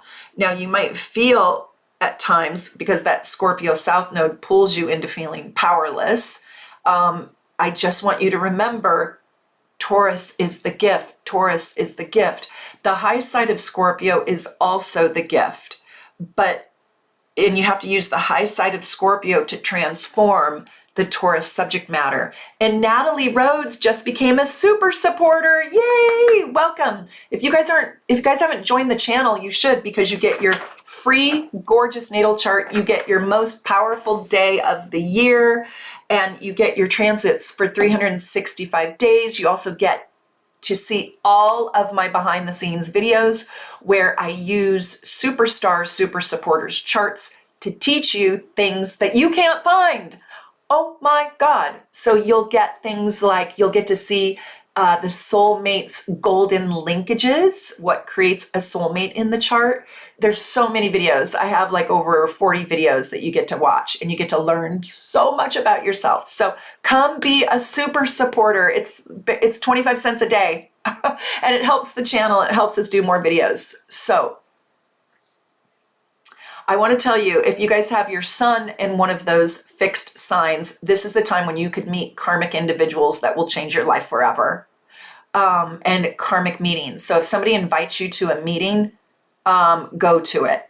Your identity, you're having an ego shift, which is going to change your identity. You're literally going to be like Madonna, changing your identity again. By the way, she's a Leo, so she's having this too. So she's going to change her identity another time. So let's talk about the moon. If you have your moon on the nodal axis, Taurus or Scorpio, or if you have it square to it, or trine or sextile, this is hard. I'm just going to be honest with you. This is really hard. Yeah, this is tough. I have a dear love in my life who has a Scorpio moon, and boy, is she going through it. So, and again, I don't find anybody talking about what does it mean if my moon is on the nodes. They only talk about the houses, and I'll run through the houses at the end of this really quickly. And then at the very end, if you guys want to stay, you can ask me a question about your chart if you send me a super chat. And so we'll take some questions. Let's go through the moon here, though. This is a very emotional time. It's very emotionally intense, and you do realize that the nodes are actually the moon's nodes. They're attached to the moon. So it's extra here. This is where you're so extra. Now, this is a time where you will feel like something much larger than yourself is running your world. You will actually feel the pull or the tug from universe, God, spirit, guardian angels, the other side, crossed over loved ones. This is a time when you can receive messages through the portals, through your intuition. The moon is your intuition. This is the time when you can actually see angels or ghosts. It depends. Do you look towards Taurus or do you look towards Scorpio? This is the time when you can really have vivid dreams. I want to tell you, if you have your moon here, do dream work right now. Go deep within you. Do your past life regressions. Learn hypnosis. Go into trance, go into meditation. This is a time when you are feeling like you're not the only one in control of your own destiny, but you'll really see that you're co-creating destiny with spirit. And you may have a chance to work on unresolved mother issues. I do want to say, if you've got the Scorpio South Node on your moon, you could be having a mother crisis right now. I know that my Scorpio moon person is having a really big crisis with her mom right now. It's painful, or grandmother, or both. And there is also something about you where you might have issues with your mom. You might feel separate from your mom. You might feel like you're losing your mom. You might feel a loss of mother. You might feel an amputation of mother. You might feel like you want to amputate your mother, like cut her, the umbilical cord. That's what I mean by that. Cut her out of your life, push her away. You might be building a wall with your mom. You can also heal, if you want to step into the transformative healing part of Scorpio, you can heal your relationship with other women or mom figures or maternal figures or your grandmother or your mother or your aunts. Does anybody have this? Does anybody have, okay, moon in Taurus? So right now I was talking mostly about if you have the moon on the Scorpio. Moon in Taurus, you could really intuit and attract and manifest more resources into your life and mother figures at a positive level. I flip-flop. Yeah, that's true. And if you have both, you'll feel both sides of these because they're in exact opposition to one another. Okay, so let me keep going. Right now, I'm going to tell you, if you have your moon on Taurus or on the Scorpio, in Taurus or in Scorpio, and when it's on the nodal axis, you can literally tap into the whole entire human condition right now. And you can have compassion for your own vulnerabilities, others' vulnerabilities, and just the entire world. It's like you can feel it all. It's very emotionally powerful. And you may experience that the Taurus and Scorpio themes that I spoke of earlier, rewind this if you're watching it later, that you may need to emotionally heal those pieces of you, or you may need to help others transform and heal those pieces inside of themselves. You're going to have your heart affected this year. You're going to have a deeply emotional 18 months. And you will also be extraordinarily sensitive, maybe getting your own feelings hurt, and you might be sensitive towards others. This will be about merging and separating from things. And this will be about losses and gains at the heart level for you. This is very, very emotional, and it can be emotionally liberating. And if you make bad decisions, it can be emotional entrapment. So I want you guys, especially, do you remember those dates that I gave you? You got to write those dates down. Go back to the very beginning. After this is over, go back to the very beginning, and I tell you the April date, I tell you the eclipse dates. That's when it all comes to a head. That's when these aspects are going to be massively triggered. And so you want to be cautious and careful, and you want to do Taurus things then. Take a bath, eat chocolate, drink a bottle of wine, eat mashed potatoes with extra butter. You want to walk through the field, look at a waterfall, ring your fairy bells, listen to gorgeous music that raises your vibration. You guys are so sweet. Thank you for these super chats. Lay Leona, I was hoping that was dollars. I don't know what currency that is, but thank you for 500, whatever you gave me. You're so sweet, you guys. But this is a very dramatic time, especially around those eclipse dates that I gave at the very beginning. And I want you to think about 10 days before, 10 days after. You're going to have a very strong emotional power about you, where you can speak with emotion, you can love with emotion, you're very passionate, you can really evoke the emotions in other people. Okay, let's talk about Mercury in Taurus or Scorpio, Leo, Aquarius, and then, you guys already know it, Capricorn, Cancer, Virgo, Pisces. Gosh, I love this aspect. This is about knowledge, and this is about stepping into greater knowledge. This is when you can actually become a writer, a presenter, a mediator, a negotiator, a great communicator, a great singer. This is when you can find your voice and your mind to meet, and it wants to produce something. This is where this is a time in your life where you're going to develop an ability to understand life, your life,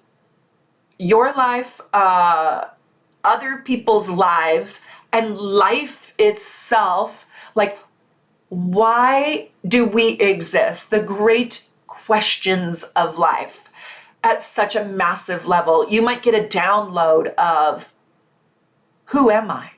And why do I exist? The great questions that we all pontificate. So knowledge right now, today, knowledge and the iPhone, I think, are the two most powerful weapons in the world. I think the iPhone is the most powerful weapon in the world. More powerful than the AK-47, than the bomb, than the detonator, than anything. This right here is the most powerful weapon in the world. Why? Knowledge. It spreads knowledge. Knowledge is the most powerful tool. More so than love. And I say that not because I don't believe in love. I'm a total Venetian. My entire chart and every single planet in my chart aspects Venus, and I have an out of bounds Venus. So don't misunderstand me. But without knowledge, I cannot love correctly. right? So knowledge, the power of the mind. If you have Mercury in aspect to the nodes right now, oh my God. So knowing how to love well and love good. My husband says, you love me so good. It's like that takes knowledge. You know, if I just love without knowledge, then guess what I do? I love you selfishly. I love you the way that I want to be loved. I don't have the knowledge to know how to love you the way you want to be loved. And the way you want to be loved is absolutely the antithesis to the way that I want to be loved. That requires knowledge. Knowledge is a bridge. Knowledge is a bridge between people, between cultures, between all things. Knowledge is literally the bridge to all things. Now, this Mercury aspect is humongous. Mercury never gets enough credit except when it goes into retrograde. Then it gets too much credit. But let me tell you, right now, if you've got Mercury, does anybody have Mercury in aspect to Taurus and Scorpio? Please tell me. Yes, yes, yes. Please tell me. Please tell me. Hold on. Right now, it's a learning time. Okay, so Lucas has it in Capricorn, so that's like gorgeous. This is like such a positive aspect for you. So when you have knowledge, you have all the power in the world. Why? Because you get to lead. You get to control. You get to be your own boss. You get to be self-directed. You don't have to surrender. Now, the art of surrender is important, just like love is important. So please don't use my words against me and use them in extreme ways. Okay, so Sherry, this is you. And sharing with Sherry, this is you. And Chakra and Jack and all of you guys. Okay. And beloved Kanika. Okay, and the Mercury in Sagittarius, you already have this ability because you have a higher mind. So I'm hardly worried about a Mercury in Sagittarius. And Zavia, okay, so a lot of you have this. So we underestimate Mercury, but Mercury is such a friggin' gateway to everything. And it lights me up to talk about it because it kind of pisses me off what I find out there on YouTube. I don't know. I just feel like there's so much more than what I see. And I want you guys to have this knowledge. I want to share it with you. That's my gift. That's what I'm good at. And that's where I feel my value, one of them, and I want to give that away. So when you are knowledgeable, you get to navigate your own life on your own terms. It puts you in the driver's seat and it allows you to control where you're going and what you're doing because you have the information. That's why the iPhone is the most important tool, or it's the most powerful tool. I don't know if it's the most important, but it's the most powerful tool and weapon in the world. Now, your mind might be under enormous pressure right now because you're on the learning, teaching access. You're accumulating knowledge, but you're supposed to disseminate it out there in the world. So right now, your mind wants to light up. Now, I want to tell you the dark side of Mercury on the South Node and even opposing the South Node, even in Taurus. You could have issues with your siblings right now. And you may even experience strife and loss and sibling discord. And siblings could really screw you over right now. They could also become an advocate for yours, or you could partner with them in a new way. But something about your siblings could shift. This is also a time when you can become an absolutely outrageously incredible, impactful, just dynamo of a communicator. And you'll see that your life is going to move very fast right now. So this is a time when you absolutely have to speak your mind, speak your truth, live out your mind, live out your truth. This is a time when you also might want to or do a lot of traveling right now. You can see that I just lit up over this Mercury. It's weird. It's like I'm embodying the energy of Mercury. Mercury is super, super fast. Even in Scorpio, it's just deep and fast. But you might want to do a lot of traveling right now, and you might also see that there's a cross-cultural aspect to this right now, because Mercury is the bridge that connects different worlds together. So understanding people or dating people or meeting people or interacting people from different backgrounds is probably going to happen right now. So really pay attention to the foreigners in your life. Also, I want to tell you that you have the opportunity to stand in objectivity. Now, objectivity is another word like transformation. We like to say it real fast, and we like to not really attach the meaning to it. Like, yeah, I'm objective. No, think about the power of objectivity. Objectivity is so massively critical because think of the juror who's trying to figure out if the person committed the crime or not. It requires objectivity. So when you're objective, you can be such a pure judge. You have so much power when you can come from an objective place. Why? Because you remove your ego, you remove your agenda, and you just look at the knowledge. So in the purest form, this is so massively delicious. Let's move on to Venus. So Venus, it's about, well, I could boil the potato down to something real simple, and I could make this real simple. Money and love are in focus right now, but you'll probably attract both into your life, but you will actually become, if you've got Venus in relationship in aspect to the nodes, you've got charisma and you have attraction and a new heightened love magnet, if you will. Like, people will just like you. So I don't want you just to think about a relationship, but your likability factor gets elevated and you can attract money, Scorpio, from other people, other people's resources, and your own, Taurus. Taurus earns their own. They have their own bank account from their hard-earned money. Scorpio is like the broker who finds other people's money and gets them to invest in them. So you could really attract through your charm, your charisma, your diplomacy, your kindness, your generosity, your love to you, resources. So it comes to you, it's like financial abundance and prosperity is attracted to you through your Venetian ways, through your beauty, your charm, your harmony, through your harmonious and generous and loving ways. Maybe you want to save and love animals and you want to put together a rescue shelter, and people love your idea, so they're attracted to invest in you.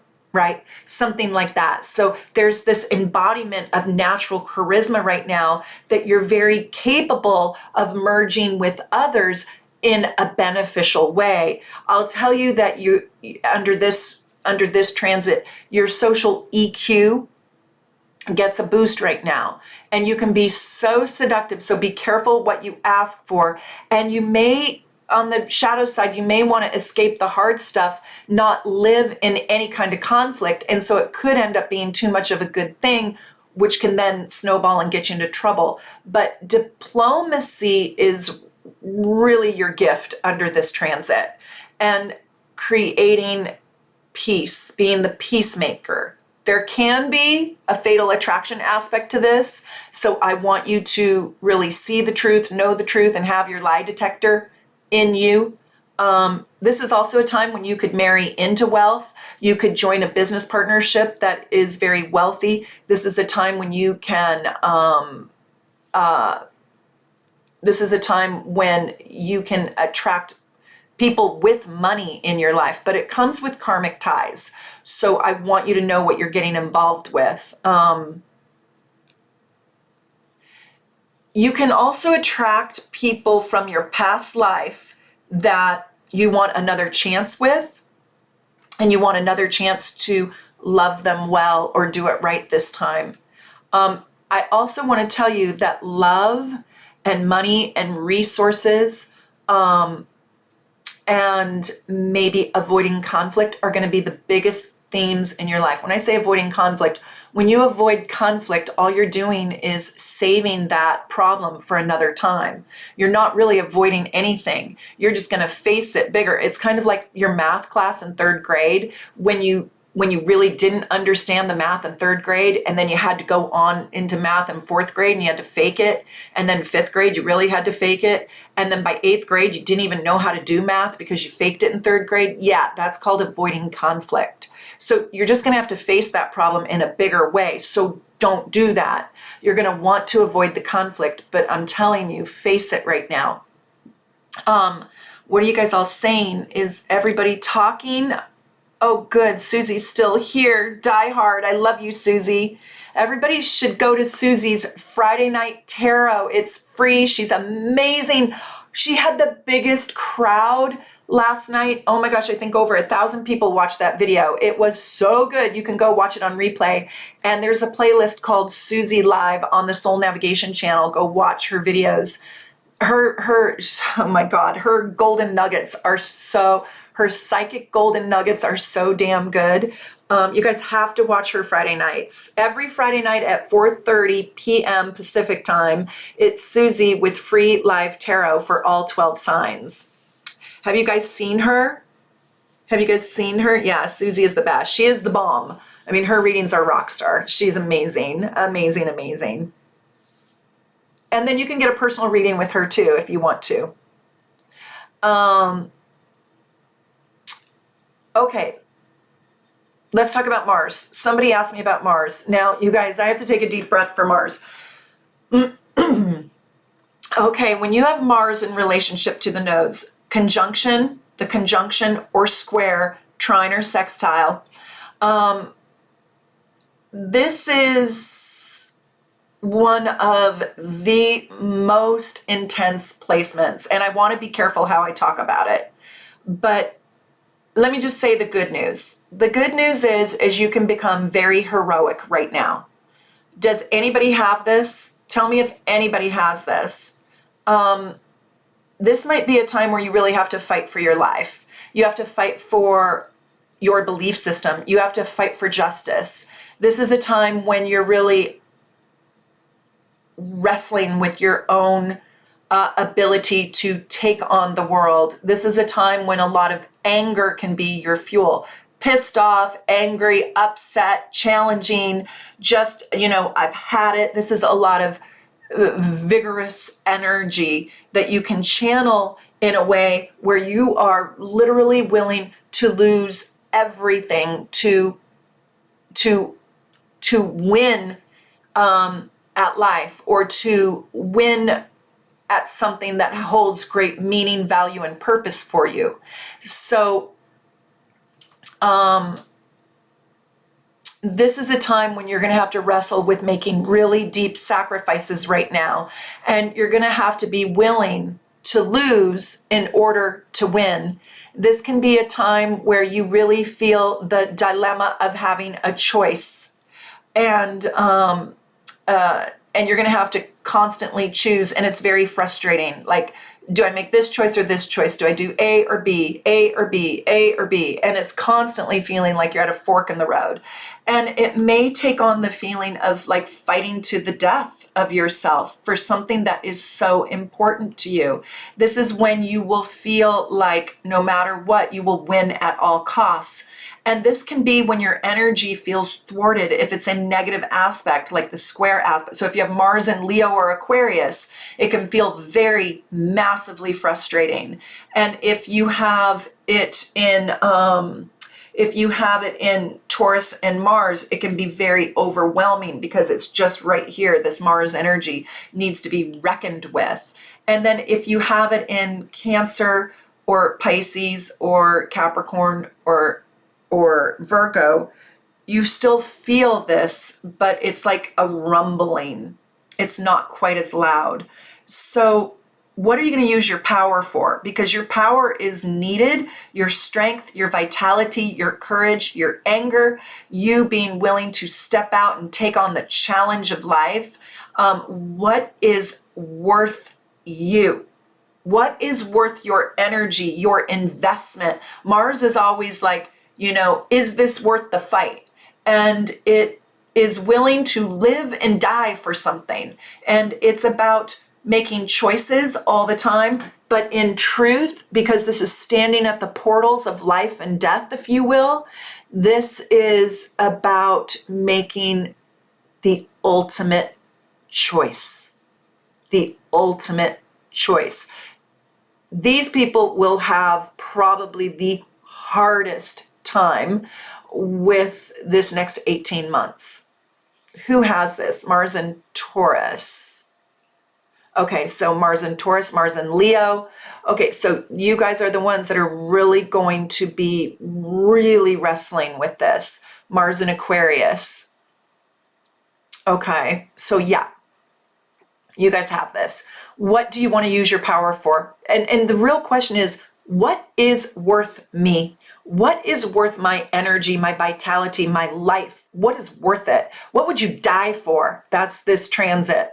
And there is a temptation to use your force full out, no stops, 1000%, full throttle. This is a time when you could become a bodybuilder. This is a time when you could become, you could join the WWF. This is the time when you can take down the world. This is the time when you can, open up your martial arts studio. This is the time when you can rocket launch to the moon. This is the time when you can use your power in such a vital, massive way to take on the world. This can also be devastating losses and endings, cuts, deaths, broken bones, divorce, things leaving you. When you're in a Mars aspect, oftentimes it is severance. Your alimony can just end. Your child support can end. Your job can just end. Things can cut off and leave you immediately. Because I think that we need this vitality sometimes to raise up from the dead, if you will, and rise again. This is really the phoenix rising from the ash. Okay, let's talk about Jupiter. So Jupiter, when Jupiter is working with the nodal axis, God, this is such a mixed bag. This is such a mixed blessing. This is gargantuan blessings. This can be fame, outrageous opportunities, outrageous, absolutely world-renowned fame. This is a time when you can just receive just gargantuan abundance. You can be catapulted to the top of the game. Michael Jackson and Madonna both have this. Natally, they have their node, I think, conjunct Jupiter and Neptune, I think. I'm not sure about that. I have to go check that. But they have it conjunct Jupiter, and they're larger than life. And so people who have Jupiter in relationship to the nodes, they usually have a gargantuanness about them. They usually are known literally all over the world. And this can also be a time when you have to recreate on the subject matter that we talked about, on the Scorpio Taurus subject matter, a whole new belief system about money, about sex, about earth, about the world, about secrets, about loyalty, about deception, right? About power, about manipulation, about the psychology of man.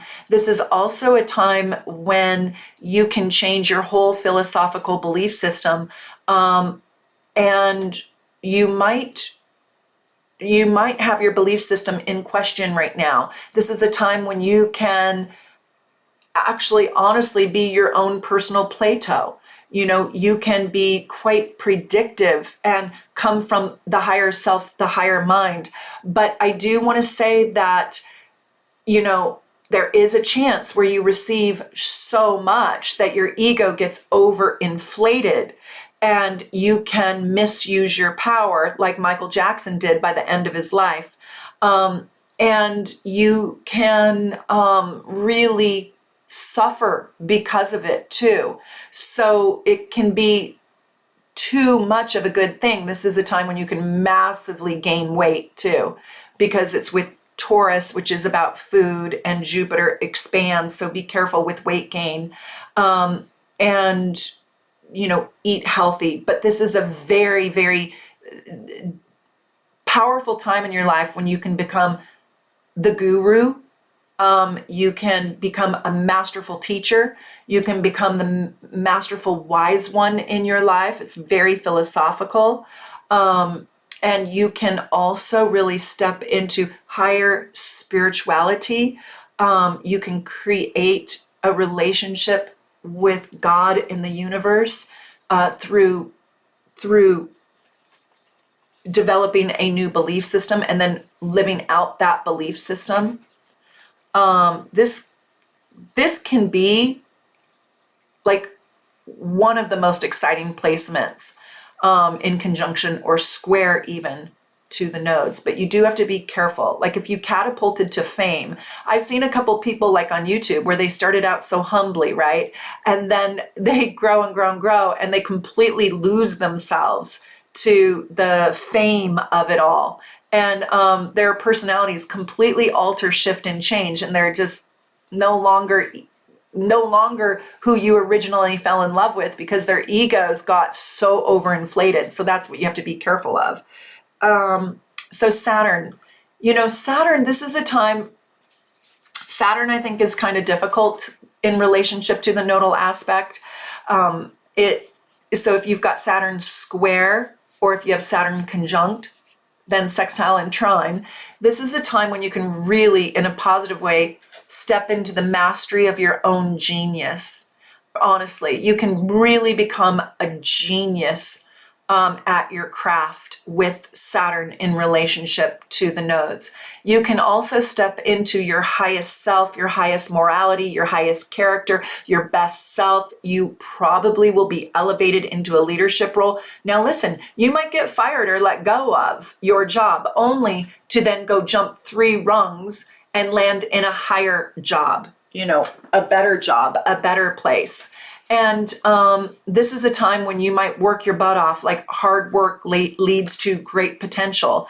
And you might have to lean into your craft, your skills, your hard work, your work schedule a little bit more. You might also feel like there's the weight of the world on your shoulders, and it's quite burdensome to carry it all. You also will it's very, very karmic. So whatever opportunities find you, don't turn them down, like evaluate them, make sure they're good. But these can be literal life changers. When Saturn is playing with you, it's a cash out your karma time. It's literally cha-ching, let me evaluate my karma, my accrued karma. And you also might need to, at this time, atone for your wrongdoings. Like somebody might confront you around the wrongdoings that you created in life. And it's a time when you can really stand in the desire for, I guess, resurrection or apology. But this is karma facing you on the subjects that we talked about. It is so critical and imperative and important that if you have Saturn playing with you right now with these nodes, it's important to make the right choices for your higher self right now. This is a time to work hard, to build and grow your life, yourself, your pocketbook, your heart, your mind. I will be honest with you, with Saturn here, this is a make you or break you aspect. Uranus, let's talk about Uranus. Uranus on the nodes, which is going to happen to all of us, is going to bring in the futuristic self. And it's going to be quirky, and it's like expect the unexpected. But, does anybody have this natally with Uranus on their node? This is a really interesting person. These people are usually like mad geniuses. And when I say mad geniuses, I mean they're like really quirked out geniuses. So, okay, Alexa says Alan Watts talks about this. Okay, so we'll have to watch that because I'm only giving a little, you guys, I could talk about each one of these planets on the nodes probably for 8 hours, and I just can't do it all. Aquarius with Uranus in the 9th house with the South Node and Pluto. Okay, beloved Kanikas, so this is you. And this tells me that in your past life, you probably were of a higher mind and even probably a genius of some sort. So, did you guys watch my video called the top 3 most intelligent signs of the zodiac? You should watch that. It's a really interesting video that I did. And I also have 2 more live streams that I did on the nodes. So you could watch my whole entire nodes playlist. And I think it will help you flush out this idea. So let's see.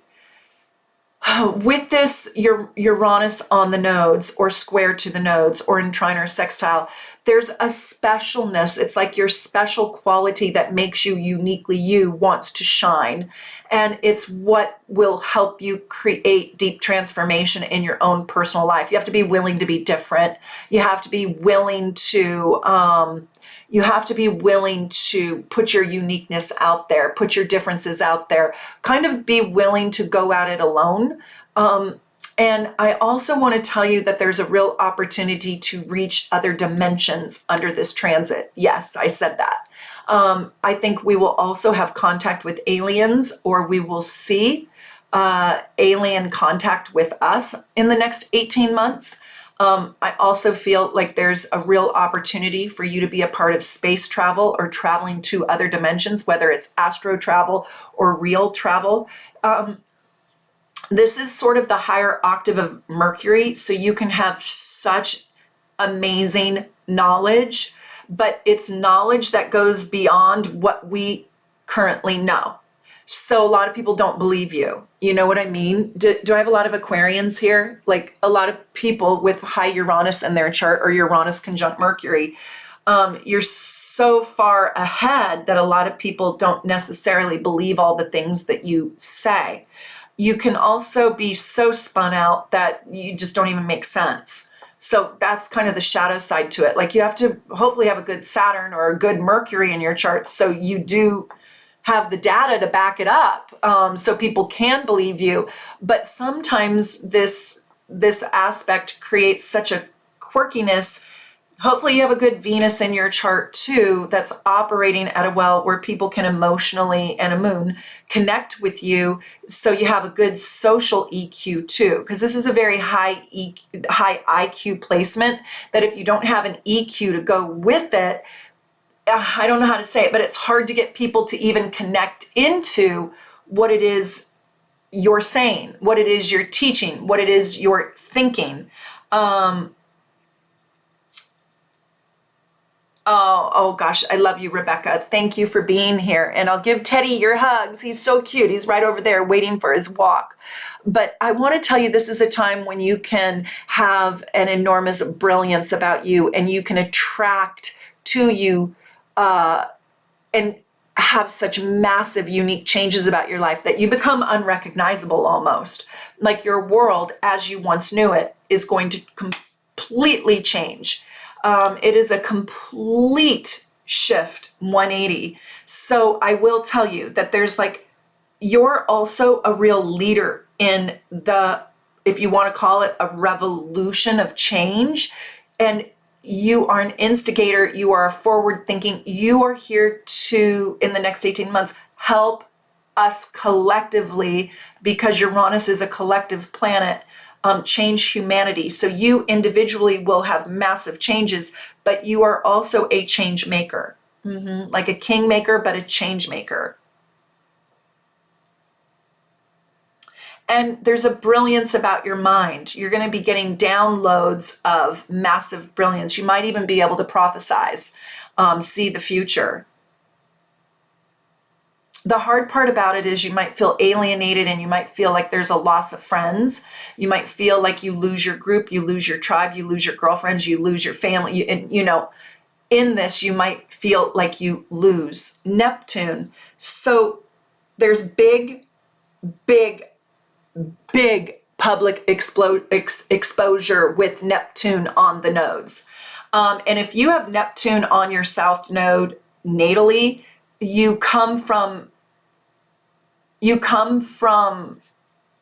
people knowing you. I don't want to say famous like Venus or Jupiter famous, but it's almost like maybe you were the Pope, maybe you were the famous spiritual teacher.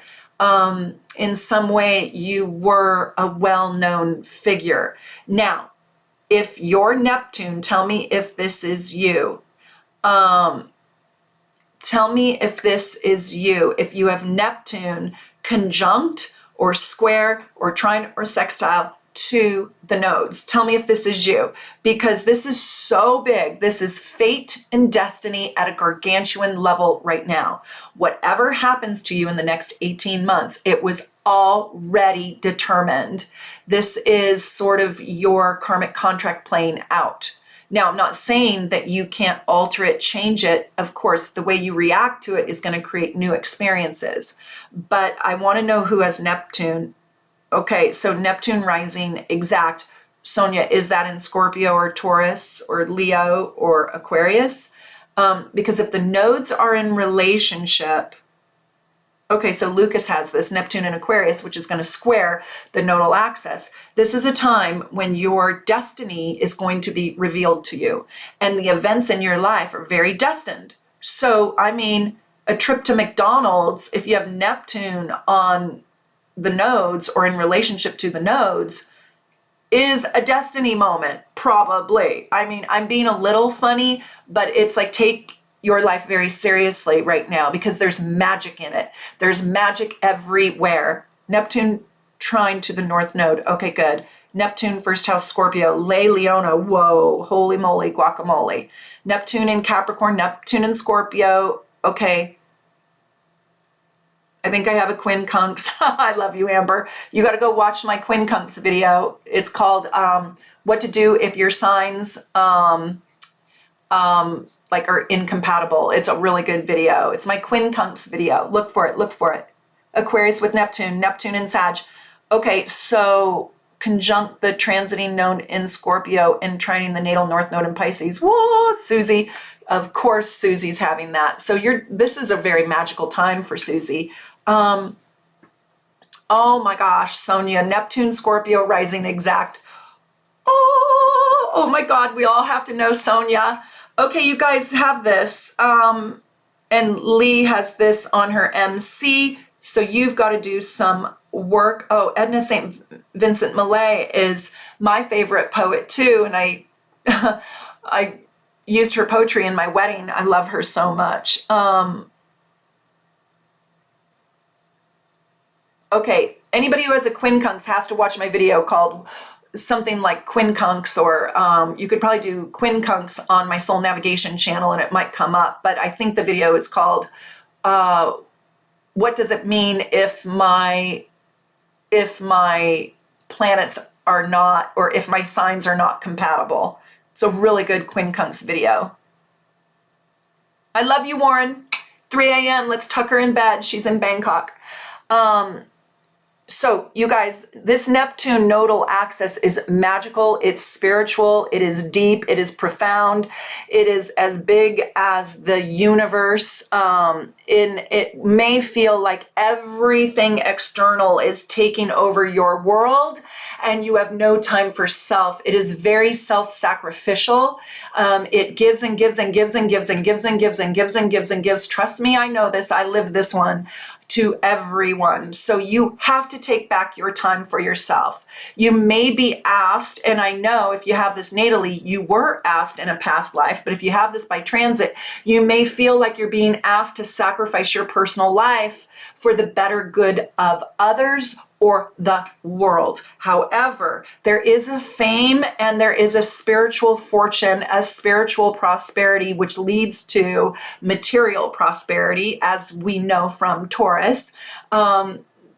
Destiny occurring right now. The investments that you make, it is so important, my Neptune friends, to double check your homework and do not make those investments that can have deception in them. But do make investments where you're investing in your dreams that resonate in truth. And if you can't see it, you call up your Scorpio best person and you ask them to double check your work. But this is a time when you think you can do it all and you can't. Did you hear me? You think you can do it all, You think you can do the whole entire dream. And guess what I'm telling you right now? You can't. You need to hire a Virgo or Virgo rising, Virgo Jupiter, Virgo moon to help your ass out. And this is a time when you can make magical contacts, magical connections. This is a time when magic wants to find you. And I literally mean magic, like the unicorn is going to walk into your life. This is the time when you might be asked to step into massive public service. This is a time when you might feel like you kind of, in order to do it all, you have to neglect your basic needs. Don't do that. Remember, you have to step into the Taurus. So I want you guys to measure out your self-sacrifice. This is a very Mother Teresa aspect where she really neglected self for the betterment of others. And, you can do that a little bit, but don't let this consume you to the point where you're whittled down to just dust. But I want to tell you, this is a time when you can really step into your spirit guides, your guardian angels, and you can have a true ascension. You can evolve your whole soul. And it's extreme. Okay, Pluto. Who has Pluto? This is probably the most important one. This can be really, really dark. I don't really want to talk about all the dark stuff about it, but I want to know who has Pluto on this nodal axis. Well, I don't think we'll have anybody with Pluto on this. Well, yeah, we'll have Scorpio Plutos, but they'll be young. We won't have any Taurus Plutos. But you might have it in square. If you're older, Pluto and Leo and Pluto and Aquarius. Does anybody have this square? Okay, Pluto and Scorpio, yeah. How old are you, Rezel? 1687. I wanted to know what year that was.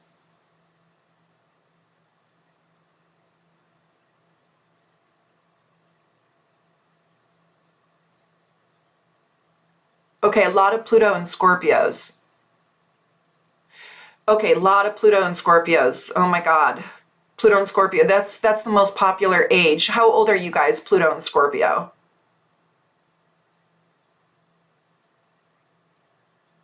Yeah, Lucas, you're so good. Are you an astrologer? You should be. He writes, Pluto conjuncts my south node in Sagittarius in the 6th house, but the orb is like 9 degrees. So it touches. So you could have Pluto in Sagittarius, you guys, and it still is touching the transiting node, because the transiting node is at 28 degrees Scorpio right now. 92? You're 92 years old, 1992. 38, 30, 36, 36, 34, 31. So this is my group, Pluto and Scorpio. Okay. This is the most popular age group, I think, that watches my video. I wish I had Pluto and Leos. Do I have one Pluto and Leo here? Because that would be my father's age. That would be somebody in their 80s and maybe 70s. Okay. You guys are awesome. Chiron to the nodes, I wasn't going to cover in this, but I can at the end if I still have breath in my lungs. Okay, a lot of Pluto and Libras. So Pluto and Libra isn't going to be as affected that much, to be honest with you. But Pluto and Scorpio, you guys, this is such intense power. I mean, this is so powerful. I'm just going to tell you that if you have Pluto on the south node, I don't even have enough time to talk about it, but it is about every single thing I said about Scorpio. So if you have Pluto in Scorpio, I really want you to go back and rewind this video at the end and just watch that segment where I talked about Scorpio. The lies, the manipulation, the healing, the phoenix rising from the ash. That is the symbol of this. This is death and rebirth. So there is something in your life that will leave you. And it's going to be probably a gut punch because it is going to want to cataclysmically change you forever. And it will change you at least for the next 19 years, 18 and a half. And it's going to be hard. And it's going to be also, there will be an exaltation in it because you've got the North Node in Taurus to jump into. Now, this is sort of, I could also say this is sort of a death of your past. Never doing it the same way again, learning your karmic lessons, stepping out of, this is a piece of you that wants to step out of the past horrors of your life, the past traumas and the past pain, and healing all of that. But because the South Node is there, there's a gravitational pull to stay stuck in the pain, to stay stuck in the trauma, to be re-traumatized. I'm being honest with you guys. It's why I saved it for last. Don't hate me. And I don't want that for you. I want you to climb out of the pit. You know, the pit of snakes in Indiana Jones. This is you, or in Harry Potter. I want you to climb out of it no matter what. You have to make good decisions right now. And if you don't know what decision to make, do nothing, right? Just don't make the bad one. I really don't want you guys with the Pluto Scorpios to be with the wrong people that can hurt you right now. You know, you have to make really good decisions from your higher mind, your higher self, and you have to ascend out of this past trauma, these past wounds. You may even experience death, divorce, loss, losing, and you know, it's almost like, I don't know, when you take the losses, the wins are sweeter. So learning how to lose, learning how to cope, learning how to deal with trauma, learning how to not become obsessive compulsive about the things that have hurt you in the past, learning how to change your life. And this is where I really recommend Susie's Friday Night Tarots, because she talks a lot about healing trauma. It comes up a lot in those readings, I've noticed, and she is brilliant at it. So that would be one thing that you can do for yourself. One of the things I want to say is this is an opportunity, you guys, for those Scorpio Pluto people. We don't have any Pluto square. We don't have any, we might have, well, yeah, I think we only have Scorpio. I think we only have Scorpio Pluto. Oh, but we could have, how long will this last again? Until July 2023. But I love this. Bonnie Blythe says, I'm leaving the material life permanently and leveling up to the spiritual self. Drastic change, but fulfilling. That's exactly what this is. So Bonnie Blythe, do you have Scorpio? Do you have Pluto in Scorpio? Because it sort of is a shedding of the skin to find the enlightened self, the awakened self. I mean, this is probably the most intense, probably the scariest, probably the one that requires the most courage to face. You have to experience loss. You have to experience losses in order to even know what you want to win. She asks, somebody asked how the nodes change after how many months? 18 months. That was my answer. And Susie, is the Tower card Sagittarius? I don't know. Sometimes I think the Tower card is Uranus. Left all the money and jobs behind, working up for the collective now. I love that. I love this Bonnie Blythe. I just love you. She says, I left the money jobs and I have found the true meaning of happiness. Happiness is not in money. Happiness is truly what you do with the money that you attracted and made in your life. I want to tell you guys to know that all that I said about Scorpio, you'll go rewind it and watch it at that point, right? is literally what you will be wrestling with if you have Pluto on the South Node. People trying to manipulate you, take advantage of you, swindle you, be disloyal to you, lie to you, hurt you. You have to see through it, and not with heavy-handed power, but with empathy and compassion, sensitivity, love, Taurus, and nurturance, and being self-confident. You need to move the puzzle pieces in a way, dance these people, dance these situations and problems across the dance floor where they don't devastate you, where they literally don't devastate you anymore. Getting out of the past devastation, the past hurts, and the past wounds to heal, and then loan your healing powers out into the world. At some point, I have to do Elizabeth Smart's chart, because this reminds me of Elizabeth Smart, that beautiful young girl who was kidnapped in her Utah Salt Lake City house. And she was captured, and then she was, raped, and the sexual slave and wife of the weirdo guy, I don't know his name, and lived in a cave. And now, she is just this amazing, awe-inspiring person who talks about sexual assault and rape and women stepping into their power to have a voice. And she exposed the truth. This is Pluto's work. Pluto is the dark night of the soul. If you have Pluto on the South Node, you will be experiencing the dark night of the soul in some way, shape, or form.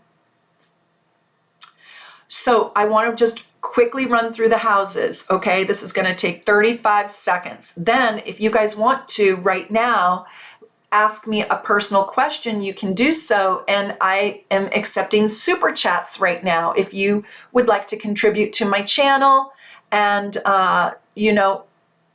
buy me a cup of coffee or maybe a martini, that would be awesome, or a delicious glass of wine. I appreciate everything that you guys do.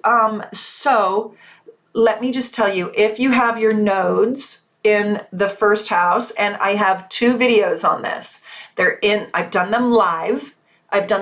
So just click on my nodes playlist. And you can go see them. I do the nodes through the houses. But if you have this happening in your first house and your 7th, this is about your physical body. This is about who you are being asked to be in the world. And this is about the people that you're involved with. So your partnerships are going to create some havoc for you. If this is in your 2nd house, it's also in your 8th. And this is about your intimacy, your sexuality, and this is a money aspect for you. So generating resources, and you're going to have these lessons, and they will affect your self-esteem, and they will attract money issues, money changes for you. People asked me, are these eclipses good things or bad things? Also rewind to go get those eclipse dates that I said at the beginning of this video. You need those. And that's when these houses are going to be triggered in your life, and these themes will be triggered during those dates. So this is a money aspect. So I loved one of my teachers, Maurice Fernandez. Somebody said, well, is this a good thing or a bad thing when these eclipses happens? And he's a Scorpio. He leans into the microphone. And the lady asks, is this a good thing or a bad thing? And he leans in and he goes, yes. Yes, it's both good and bad. It depends what you do with the choices that you make. So the 3rd house, this is the teaching access. This is travel and your siblings. And this is about learning and educating yourself and then spreading knowledge, right? The 4th house is your family. There is going to be some sort of crisis or chaos, or those issues that we talked about are going to affect you and your family and your career. Your career meaning your place in society, like becoming renowned and masterful in your own talents. If this is in your 6th house, this is about your daily life and your health and wellness. So if you have the nodes transiting your 6th house, I want to tell you right now, take your vitamins, get on your health and wellness program. And this is about you in your daily life. This is about attracting gurus and mentors that will benefit you and help you and will teach you something new. This is also a house of knowledge. And then this is you putting that knowledge into groups and communities and humanity, helping humanity level up by being in service to them as well. So you may see groups disappointing you, groups lying to you, groups saying they're about one thing and they're really about another. You might also find groups can elevate you and teach you how to grow. You might find that your health, if it's the South Node, transiting your 6th house, you want to take extra care right now because there can be a loss of vitality. So, and then it's the same thing, because if we go to the 7th house, it's about your partnerships and your own autonomy, your body, your independence. If it's in the 8th house, it's the 2nd. So because they come in pairs, I only have to go, 1 to 6, and you guys will get it. So if you guys have any questions, I'm going to go get my drink. And if you guys want to leave me a super chat, thank you so much. And for those diehards, if you want to ask a question with a super chat, I'll answer them. I'm just going to go take a quick second break, but I'm not leaving, and I'll answer your questions. Okay?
I'm back. Everyone wants to know about Chiron.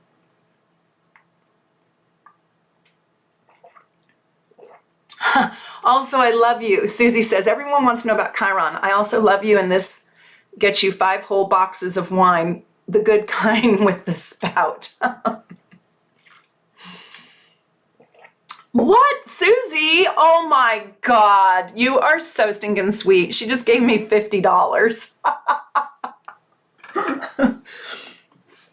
5 boxes of wine. What if I want to buy just one really fancy bottle of wine?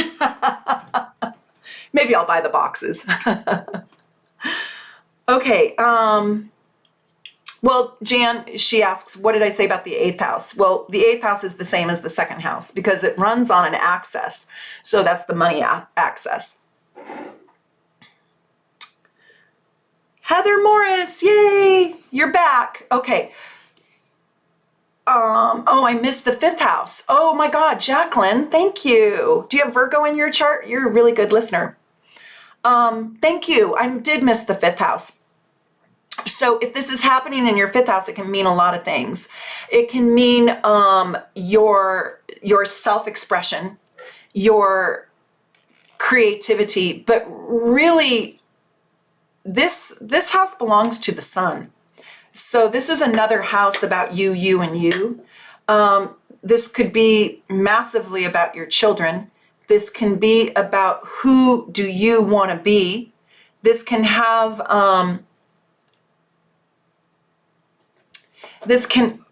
oopsie, hi, my kitty's here. This can, I'm thinking about how I want to talk about this. You know what I actually did? I made a mistake, so I need to clarify something because I did the 6th and the 11th, and I meant to do the 6th and the 12th because I was moving too fast. So let me redo the 5th and 6th, okay? So if the nodes are going to transit that 5th house, they're also going to affect the 11th house. And so this is about you developing in your life right now. your own creative resources and stepping into your creativity. Now, I want to use the word creativity like I use the word transformation. I want to say it really slowly. What you want to create for self and your creation. It is no small thing. This is how you will approach life. And this is sort of the all about you house. I also think of this house as the house of the trampoline because it's hard to be depressed with this house. So this is this is the house of joy. This is the house of love affairs too. And this is a very powerful house because people who are fifth house suns have a very strong sense of self. And so your sense of self is going to come into question, and who you really are authentically and who you really want to be. And then you're going to see this is where the groups and organizations come into mind. So you're going to have a reevaluation around what brings you happiness, what you want to create, and your creation on the planet. Then, you're going to find, if this is transiting your fifth house, that the things that you used to love are no longer the things that even bring you really any satisfaction at all. And you could see that, for example, maybe social media was super, super fun. And now, for whatever reason, you want to give up all social media. It's something like that. But also, you're going to see that your friendship circles are going to massively change. The circles in which you find truth and value in will disappoint you, and you will find new ones to level up your life. Now, the sixth house, it's that health and wellness. That is all accurate, what I said before. But there's going to be a spiritual component to your life that really wants to happen. So if the nodes are transiting the sixth house, they're also in the 12th house. You can feel very alone with this transit. So I want you to be into your wellness, your spiritual wellness, and your health wellness. It's really, really important that you take care of your soul and your body. This is the body and the soul axis. And so it's profoundly spiritual. You can have a spiritual awakening. Also change up your routines. And I also would say for the sixth house, build an altar that you can slow down and be peaceful at. I really would also recommend for the sixth house that you really clean out the clutter and you do the feng shui and you literally go bring your stuff that you don't want to the Salvation Army or wherever you take it. And I also recommend the sixth house is small pets. So taking care of the health and wellness of your small animals is really important. Like spend the extra money at the vet if they tell you to, and if they're not ripping you off. Okay, so Susie, where am I at? Are you helping me with this? Susie's helping me. Oh my God, Susie. Oh geez. Okay. Hold on. I got lots of questions. Hold on.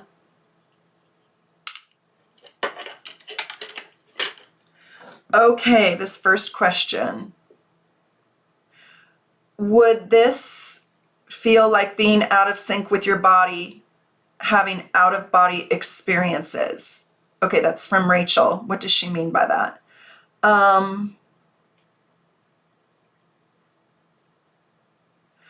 Okay, it depends, Rachel. Like, where is your... These are the super chat questions that I'm trying to ask. Aw, Hellhawk7, you gorgeous thing.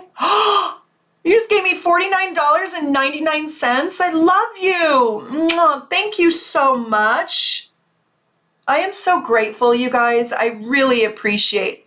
It's like I'm making stripper dollars. Forgive me. Scorpio South Node joke. Would this feel like being out of sync with your body, having out-of-body experiences? Okay, I kind of want to know where her nodes are to answer that. So I don't know how to answer that. Is your nodes traveling through the 12th house?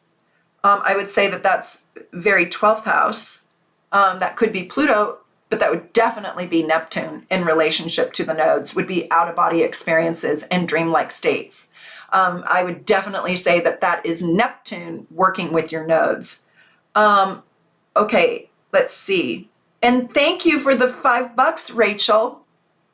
Okay, this is Razel 1687 for $5. Thank you so much. Can you please give some comment on the nodes aspecting Black Lilith? South node will trine my Lilith in the 8th house in Cancer in November. Okay, so what I want to tell you, Razel, is I'm just going to be really, really honest with you. I've studied Black Lilith. I know Black Lilith. It's deep, deep energy, but I don't know it well enough to be truly smart and to give you anything on it, because I don't really genuinely work with Black Lilith. But I want to tell you something. Connie Joe is going to do a Black Lilith video, and I don't know, Susie, do you know if it's next Tuesday? It might even be next Tuesday. And she's going to do Black Lilith, I think, through the houses. And she is just so freakishly smart on the asteroids and on Black Lilith, and that's her deal. What you find in astrology is you can't master it all. So you kind of pick and choose. And Black Lilith is very prominent in my chart, but I just don't resonate with it, and I don't know why. But I will tell you that with the node, the South node, let's see, is the South node traveling through your 4th house? Can you answer me that, Razel? Because it's going to hit that Black Lilith. I think this is about your sexuality and your intimacy, and maybe even getting over some guilt or shame, maybe healing past wounds. I don't know if the South node is in the 4th house, but it sounds like it is. And this might be about you. Let me just think for a minute. This might also be about you really leveling up your career in the 10th house. Where is she? Razel, South node traveling in my 12th house. Heather! Oh my God, $50. You guys, Susie set the standard. Wow, okay, I'm just blown away. Thank you so much. I just adore you. South node is traveling in my 12th house. Okay. So oh boy, that's very interesting. So I can't speak to Lilith in the 8th, but Connie Joe is going to do that video. I think it could even be this Tuesday. She always does her videos at 2 o'clock, I think, on Tuesdays, 2 o'clock Pacific time. But with the South node traveling through your 12th house, this is very, very, very deep for you. And this is deeply personal. And this is literally about you getting in touch with the divine energies on a daily basis, because the North node is in the 6th, and putting together a program on a daily basis for your health and well-being and in service to others that does not completely drain you, but has you work harder. Has you work smarter, not harder. And you have to do something that is in alignment with your spirit, with your soul, to get the most out of this. This is a really non-material placement with the South node in the 12th house. It is deeply spiritual. It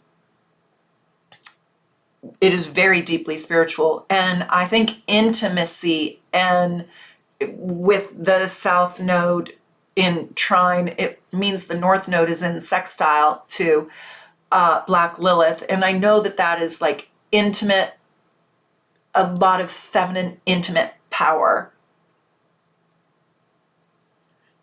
You really need to step into the spiritual part of your life. And remember, I've found that there is a spiritual aspect to creating prosperity and abundance. And when you come from that pure goodness in yourself, you're magnetic and you attract it to you. You attract more money to you. Okay, let's just see. Corrine Wilson Elliott, I need to make some changes, especially to my physical appearance, and I want to move. Okay, so she just gives me her date, and I don't have a way right now because my daughter stole my charger and it's upstairs and my laptop is completely died, so I don't have a way to pull your chart. So Corrine Wilson is going to have to give me her placements. Like,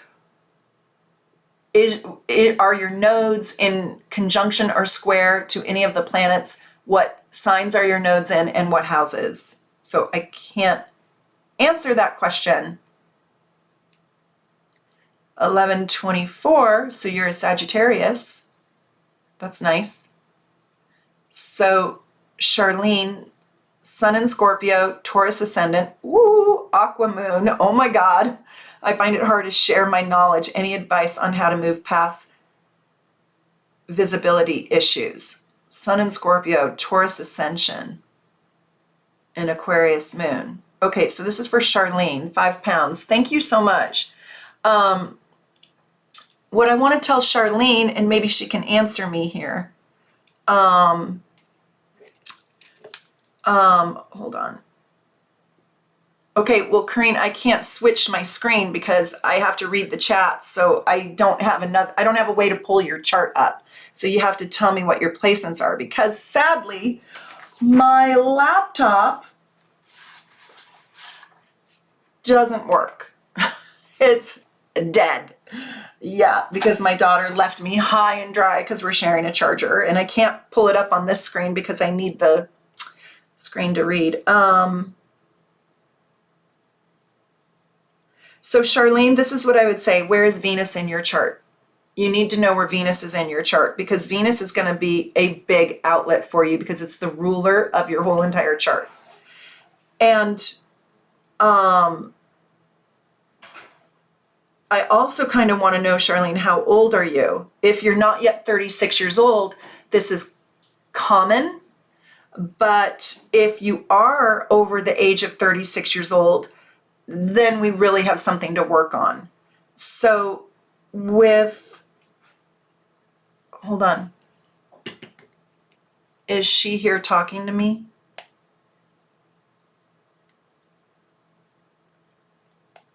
Oh, okay. So, hang on. Oh my God. So is Charlene still here? I don't know if she's here.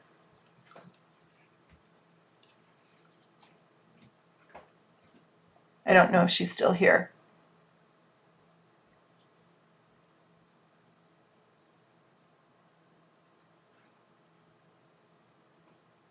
Okay, well, hopefully Charlene comes back and she can answer my questions. Oh, she's here. Okay, so Charlene, I was asking you, where's your Venus? And I wanted to ask you your age.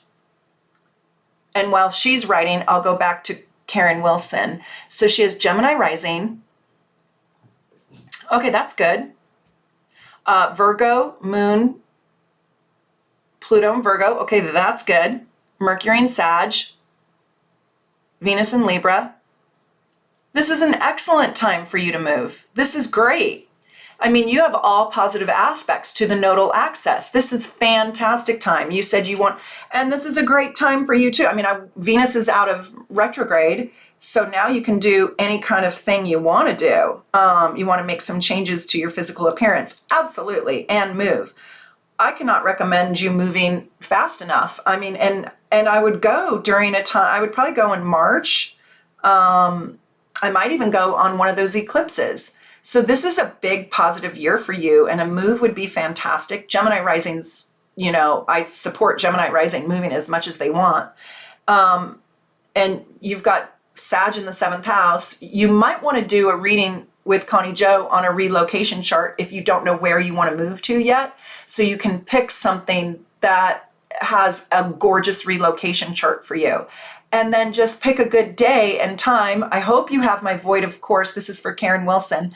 I hope you have my void of course or my moon tracker report. It's hardly anything. I think $6, $8, something like that. You can buy that on my shop tab. So you just don't move during the void of course moon.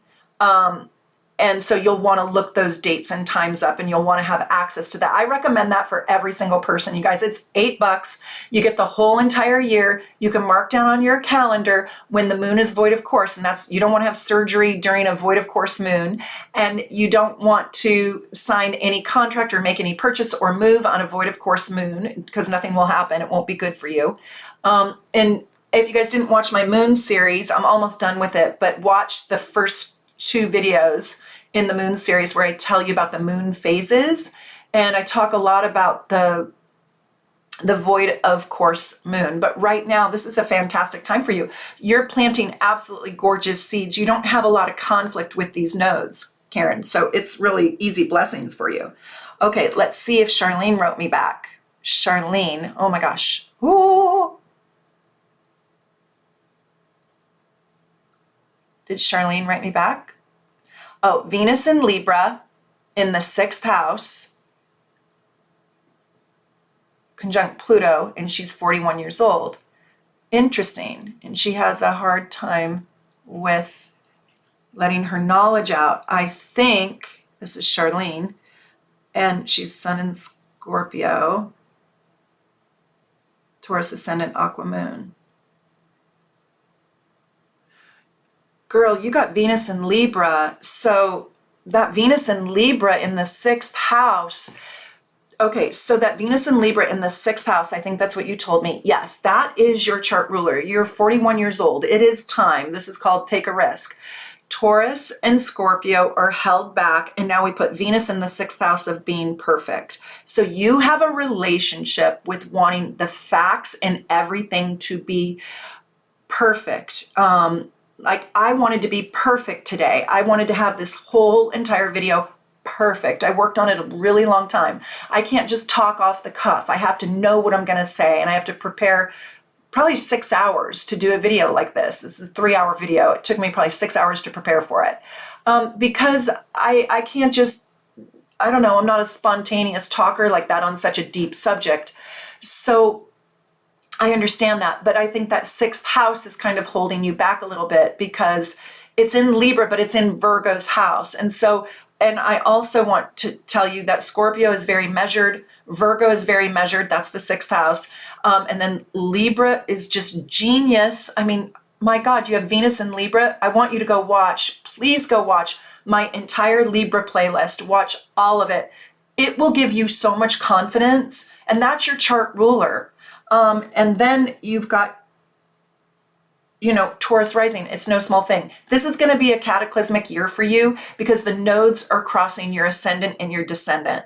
Plus your rising sign is Venus. So this is like such a boost for you. I want you to commit to yourself that you are going to be this year who you want to be. And then you're going to bite the bullet, and you're going to plunge in, and you're going to take the risk, and you're not going to care if you mess up. You have a relationship to perfection that's debilitating. There's something inside your subconscious that is attached to, Charlene, perfectionism. I get it. I have a relationship to that too, but there is no such thing. And so you have to let yourself off the hook, and you have to allow yourself to be messy. And like, I burst into tears on this video. Oh my God, I did not plan that. I don't even like that. But it's in those messy parts that sometimes are the best parts. Be willing to make a mistake and be willing to work with the parts of you that disappoint you in a new way. Have a new relationship with the parts of you that are not perfect. Love those flaws. Charlene, you don't have time to waste, and I don't want you to waste this transit. This is one of the most powerful times in your life, these next 18 months. Take a hold of it and be who you say you want to be or feel you want to be. Scorpio is not simple, but I know I'm looking at your placements right now. Scorpio is not simple, but if you don't break yourself out of the scorpionic shell, and with that south node on there, I think it can unlock it. I think you're going to see your power released, and you're going to step into the Taurus energy in your chart. It's really powerful time. Anybody who has this crossing their ascendant and descendant, you're standing on the San Andreas fault line that runs, from Mexico up through San Diego, through San Francisco, all the way to Alaska. So you're in your destiny right now. It's already started in December 22nd. So no more time wasting. Like, get your knowledge out there. Be unafraid of the imperfections. People are actually going to love you more for not being perfect. Alien is here. Yay! I was wondering, where the heck were you? Okay. I got to make a special note. So this Tuesday, Susie and Connie are going live. And it's going to be big, big, big. They're going to talk about the spiritual world and the astrological world and moving into the 5D. So everybody come back on Tuesday at 2 p.m. Pacific time to watch the two of them live. It's going to be so good. Let me just see.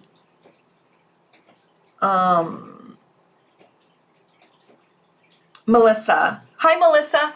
I love watching your evolution.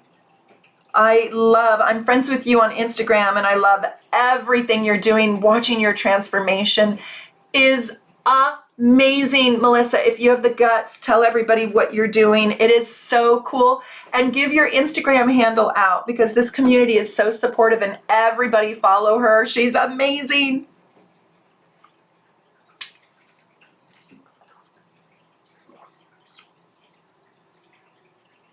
She says, how will this transit affect me specifically via my chart? What to pay attention to? I just moved across the country to follow my career and my dreams and my love. Hold on. Melissa, I don't have your chart memorized, though. I do too many charts. I think you're Scorpio Taurus. I think you have something like that.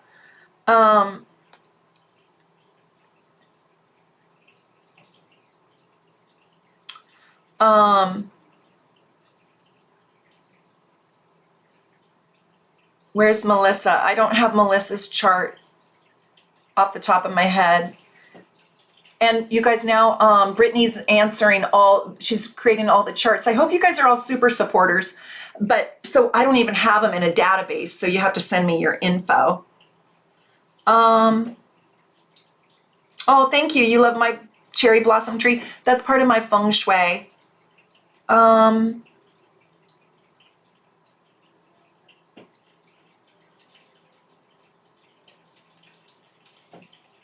Oh, okay, here's Melissa. For my question coming up, North Node in Pisces, first house, South Node in Virgo in the 7th house, Aries, Sun, Scorpio, Moon.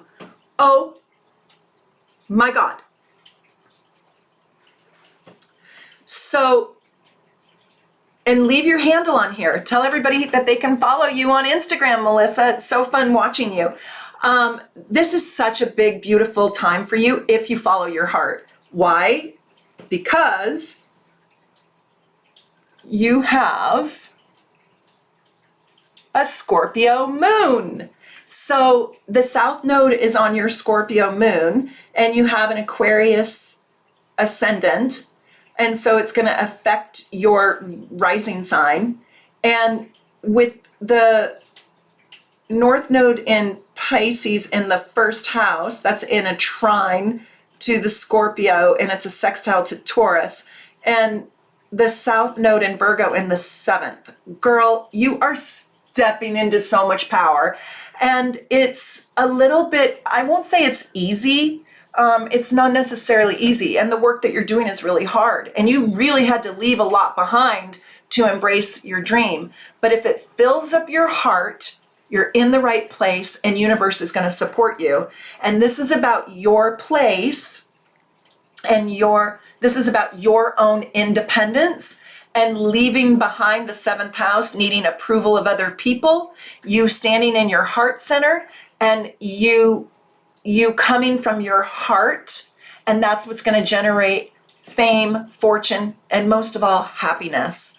I mean, I'm so proud of you. I already know that you're going to be a massive success doing what you're doing. But looking at your chart placements, solidifies that for me.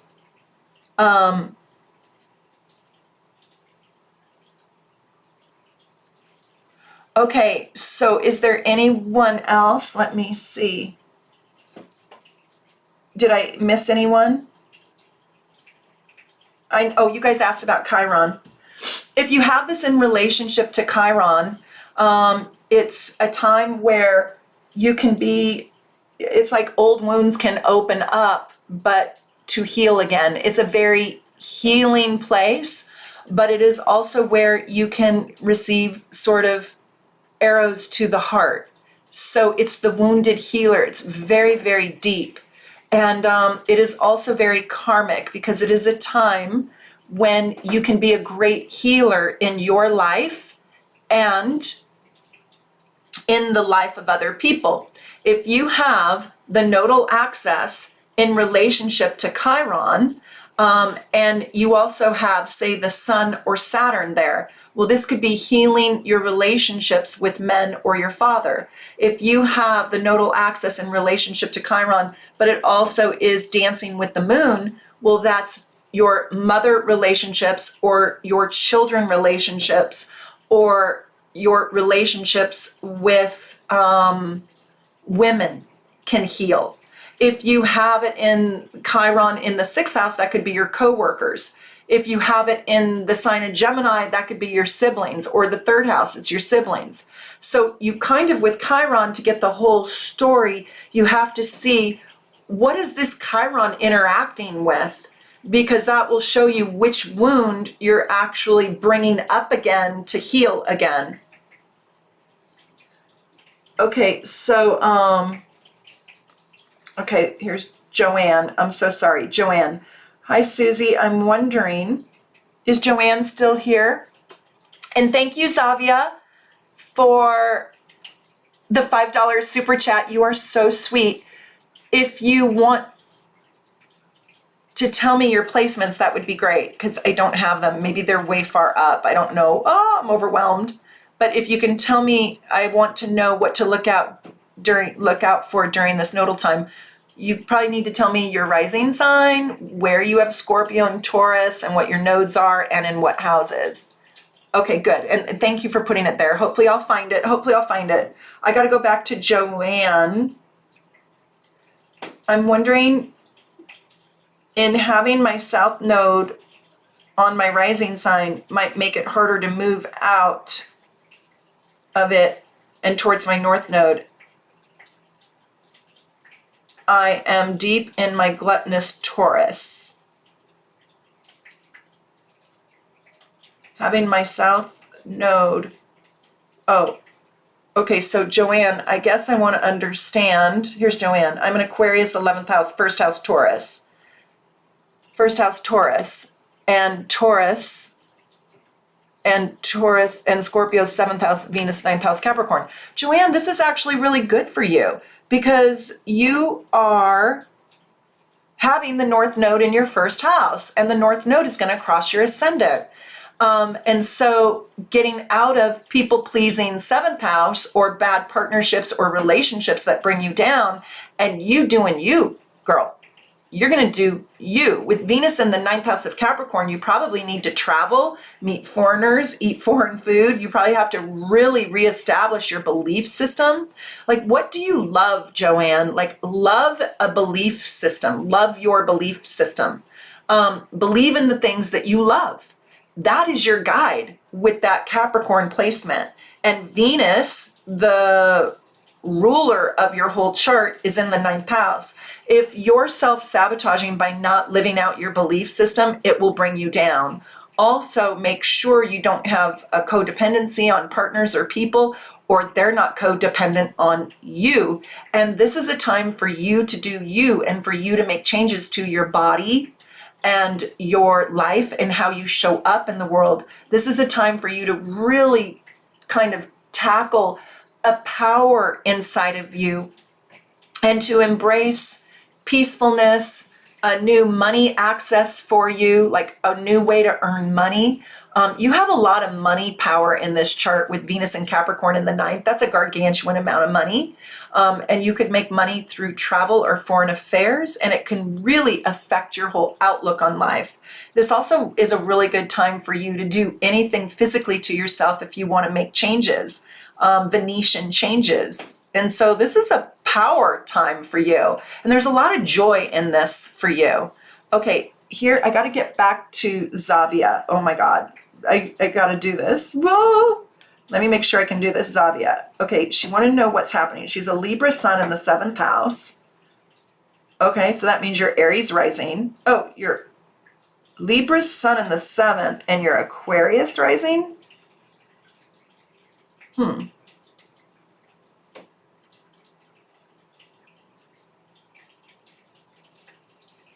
You're Aquarius rising, Zavia?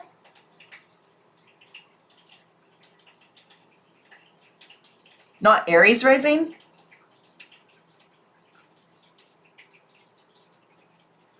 Sag moon in the 10th. Okay, Aquarius rising. 8th. Oh, North Node in Scorpio in the 8th. Venus and Uranus in Scorpio in the 8th.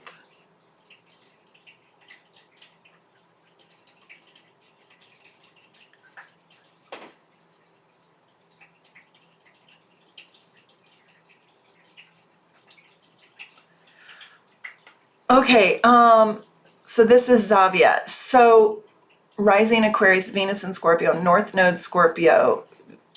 Oh my God. Aquarius rising. Well, I would think you have Leo then as your 7th house, no? Huh. You must have a very big 7th house. I mean, I can't even imagine that. So you have Libra and Virgo and Leo in the 7th house. Wow. It makes me ask, where are you born? Greenland?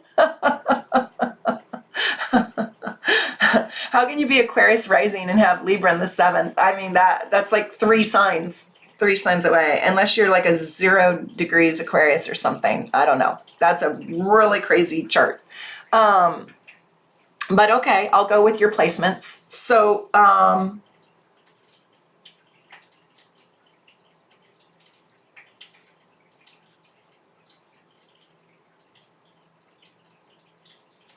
So I guess I want to talk about the North Node in the 8th. And the North Node in Scorpio in the 8th is a nodal axis reversal.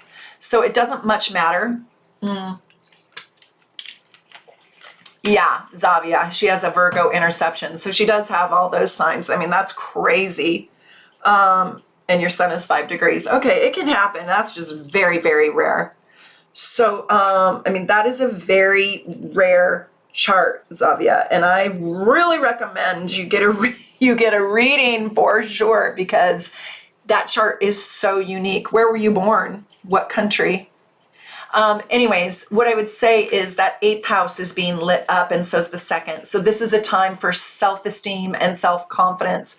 If you go back to this video and you really listen to the Taurus Scorpio themes that are playing out, they're playing out for you verbatim, because they're not only playing out in the actual signs in which you have your nodes in, they're playing out in the signs' actual natural houses too. So there's going to be a lot of opportunity for you around every single thing I said for 2 hours, literally. Not when I get to the planets, but when I get to what is the Scorpio and Taurus. So you're going to have an opportunity here to change your money, to do things that bring in new resources, to level up your self-esteem. This is a deeply intimate and sexual aspect.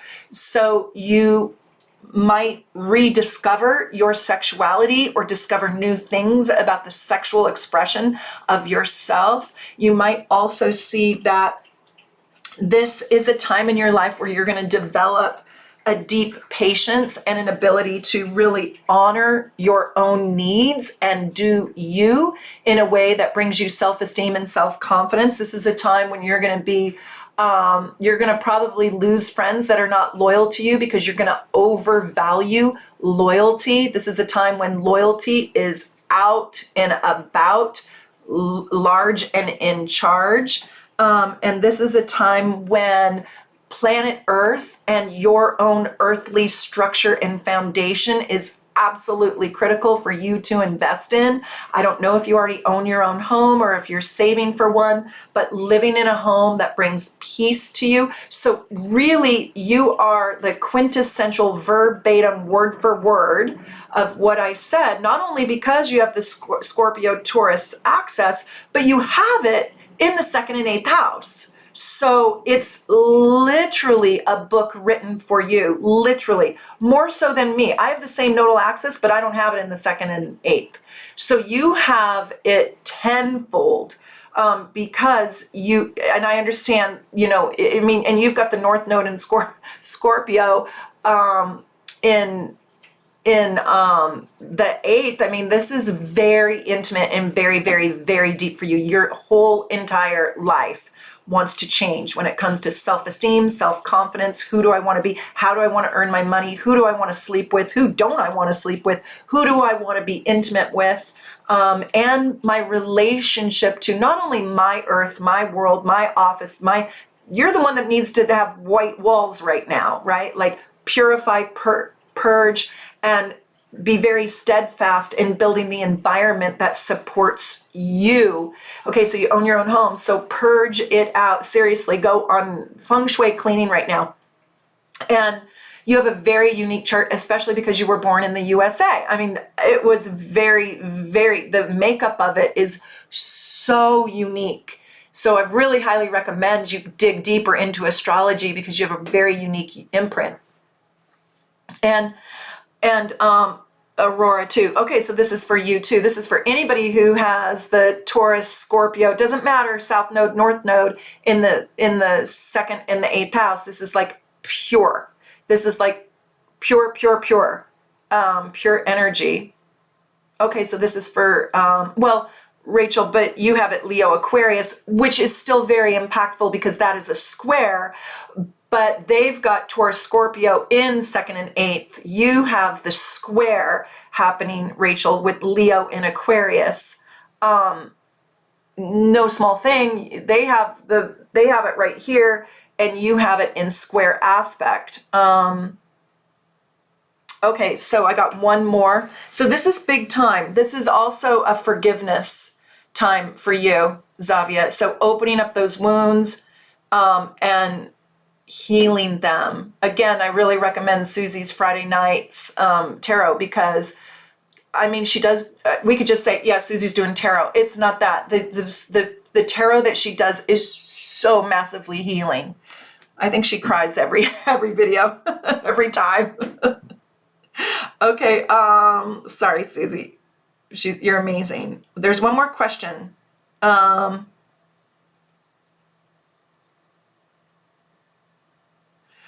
Okay, so Hellhawk. Okay, Hellhawk. Let me see your placements.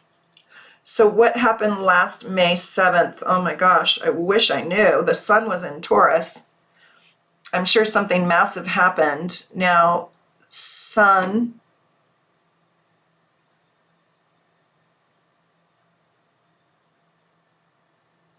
Hold on, I don't understand. My sun, rising Venus, Aries Mercury, Aries Mars. No.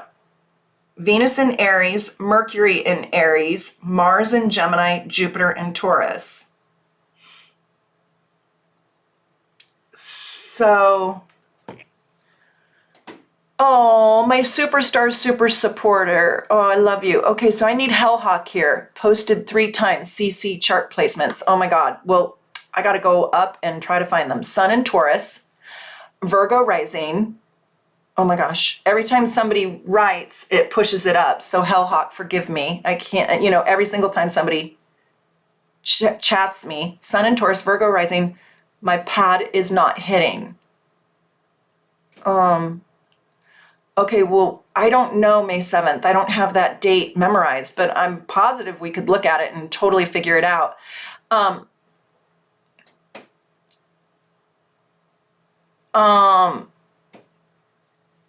Okay, what is her question? Hold on. I got to find her question. It's so many people above. Oh, I'm sorry, I'm holding everybody up. Venus in Aries. Hellhawk, I'm looking for you. I'm scrolling through all the chats and I can't find the darn question. It must be like 80 people above. Hellhawk, I just want to know last year what planets affected all this death in my family, my brother, my sister, my best friend, and my grandson. Oh my goodness gracious. Well, I do, and Hellhawk, it's my first time here and I have started back on my journey with this and I need to relearn everything. And I had a terrible year last year and I can't figure out the planets. Okay, so Hellhawk, I have to tell you, I do a whole series on death. And it is massively big. It's probably a different subject, just to be honest. And I mean, I don't treat the subject of death lightly. So I don't just want to frivolously say, oh, Jupiter was in, because it's not the case. It depends. We have to look at their chart. I do run death charts. What I really recommend you do, since you're starting this journey over, because I just want to be sincere and authentic to you, is become a super supporter. And there's 35 videos. It costs 25 cents a day. You get your chart, you get everything, and you'll learn with me. But why I suggest that is because I do a death series in there, and I show you how to find death in the chart. And it's hard to hear, it's hard to listen to, and my heart goes out to you. And it is so unfair. It's just so unfair. Death transits happen a lot of different ways. I don't teach it publicly because it's dangerous. Not everybody can handle the information. Not everybody is in a place to hear it. So I really only want people that really do want to learn with compassion. I also talk about, I don't believe in death. I see it as portal to the next dimension, if you will, like the soul never dies. Now you're being asked to have a spiritual relationship rather than an earthbound relationship. I will tell you that Jupiter can bring in death, which is interesting. Jupiter can bring in sort of an angelic death, so can Neptune. If there's a strong Neptune placement in one of the people that did cross over, maybe they wanted to be a guardian angel to you. Pluto and Mars creates death. The nodes can create death. So there's so many different ways, but I have to look specifically at your chart because I don't do sun sign astrology. I do the whole entire chart. I have to look at your transits. And one of the things I do is I show you the death of my father through my chart. And I knew he was going to die. I saw it loud in my chart. So, and I can do a death reading for you. One of the things I also want to say, if anybody wants to do this, is that for people who have crossed over or passed away, I have helped people heal from those losses because I can take their birth chart, I can take their quote death chart, I can line them up and I can see why did they go. Then I can take your chart with their death chart, I don't believe in death, but with their crossover chart, and I can see what their karmic goodbye was to you. Why they left you. They didn't really leave you, but earthbound leave you. So one of the things I just did is over Christmas time, my sister came to visit me and she said, would you look at Dad's chart with me and show me, why did he die when I was only 14? And I said, let's do it. I've never done it before. So I took her chart and my dad's chart, her dad's chart, and I put them together. And I could see their hello, I could see their goodbye, and I could see everything in it. And she just bawled crying. And she said, I wish I would have asked you earlier, Mare, because now she's 31 years old. She said, this would have helped me heal so much faster. So it would be so good, Hellhawk 7, to go more sincerely and more gently into the night, of this question because it's so tender. And I am 1000% positive I can tell you all the whys. I mean, maybe that sounds arrogant, but I'm pretty positive I will be able to see those answers to your question, but I don't dare do it without their birth times, their crossing over times, and your chart too. So if you want to book a reading, my schedule is really busy till April, but I'd love to do readings for all of you guys. But if you can't get me, you can also book with Susie or Connie Joe. Kira is amazing. If you would, Hellhawk 7, if you want to channel your loved ones that have crossed over, book a reading with Kira. She is mind-blowing. I've gotten so many compliments on her mediumship skills. I do that too, but that's what she spends most of her time on, and she's fantastic. Okay, let me just see what else we got. Hold on. Oh my goodness. And you're a Taurus sun. So now the North Node is on your Taurus sun, Hellhawk 7. So I just want to tell you there's blessings here. So the North Star is on your sun. So this is a great time for healing for you.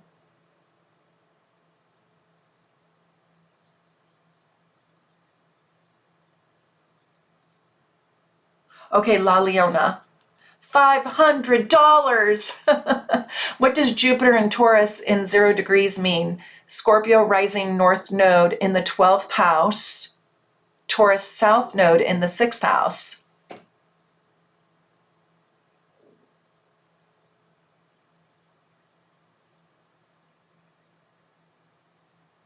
Okay, so La Leona, you're getting kind of hit with this nodal axis change in numerous ways. Your Scorpio rising North Node in the 12th house. So this is deeply spiritual and very, very profound for you. And you really need to pay attention to your health and wellness spiritually and physically.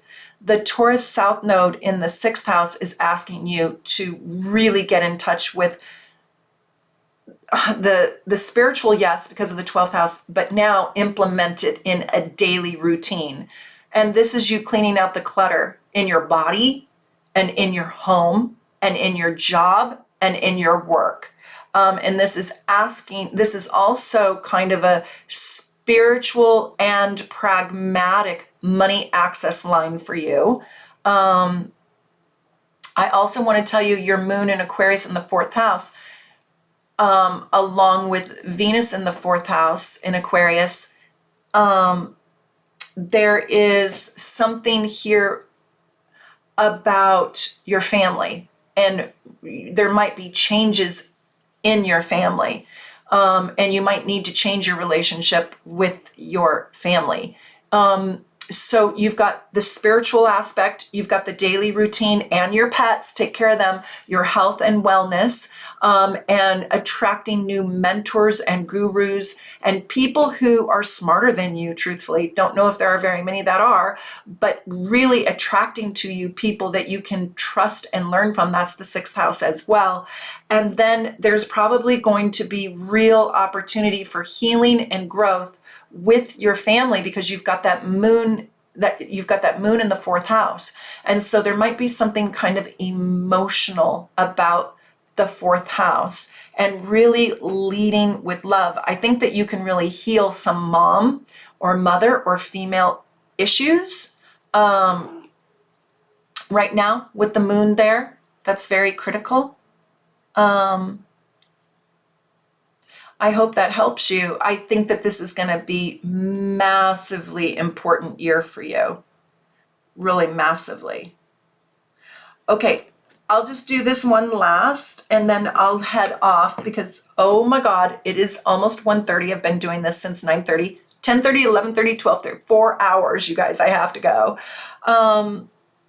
The moon in the South Node in the 12th house, that is very deep. Super spiritual. And I would say that is like being one with God. That is an earth angel, and that is very angelic. So you have a real opportunity to work at the portals. You know, I think about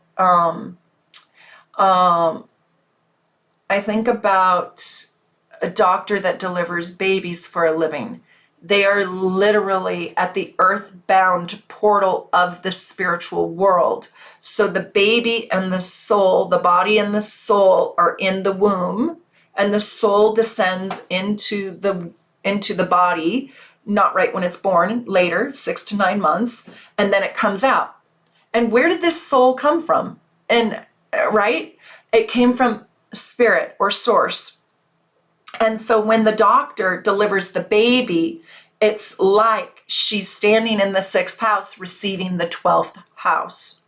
And so that's kind of what we're talking about, incorporating the spirit world into your daily practice. I hope you're praying daily. I hope you guys loved this. Oh my God, 4 hours. I've never done a 4-hour live. I'll do a smaller subject next time, but I hope you guys are wonderful. Thank you for all the love and the support and the super chats, and come join our channel. It's a great way for you to learn and grow. And I love you all. Take good care. Leave a comment, share, and like. Spread the knowledge. Bye, you guys.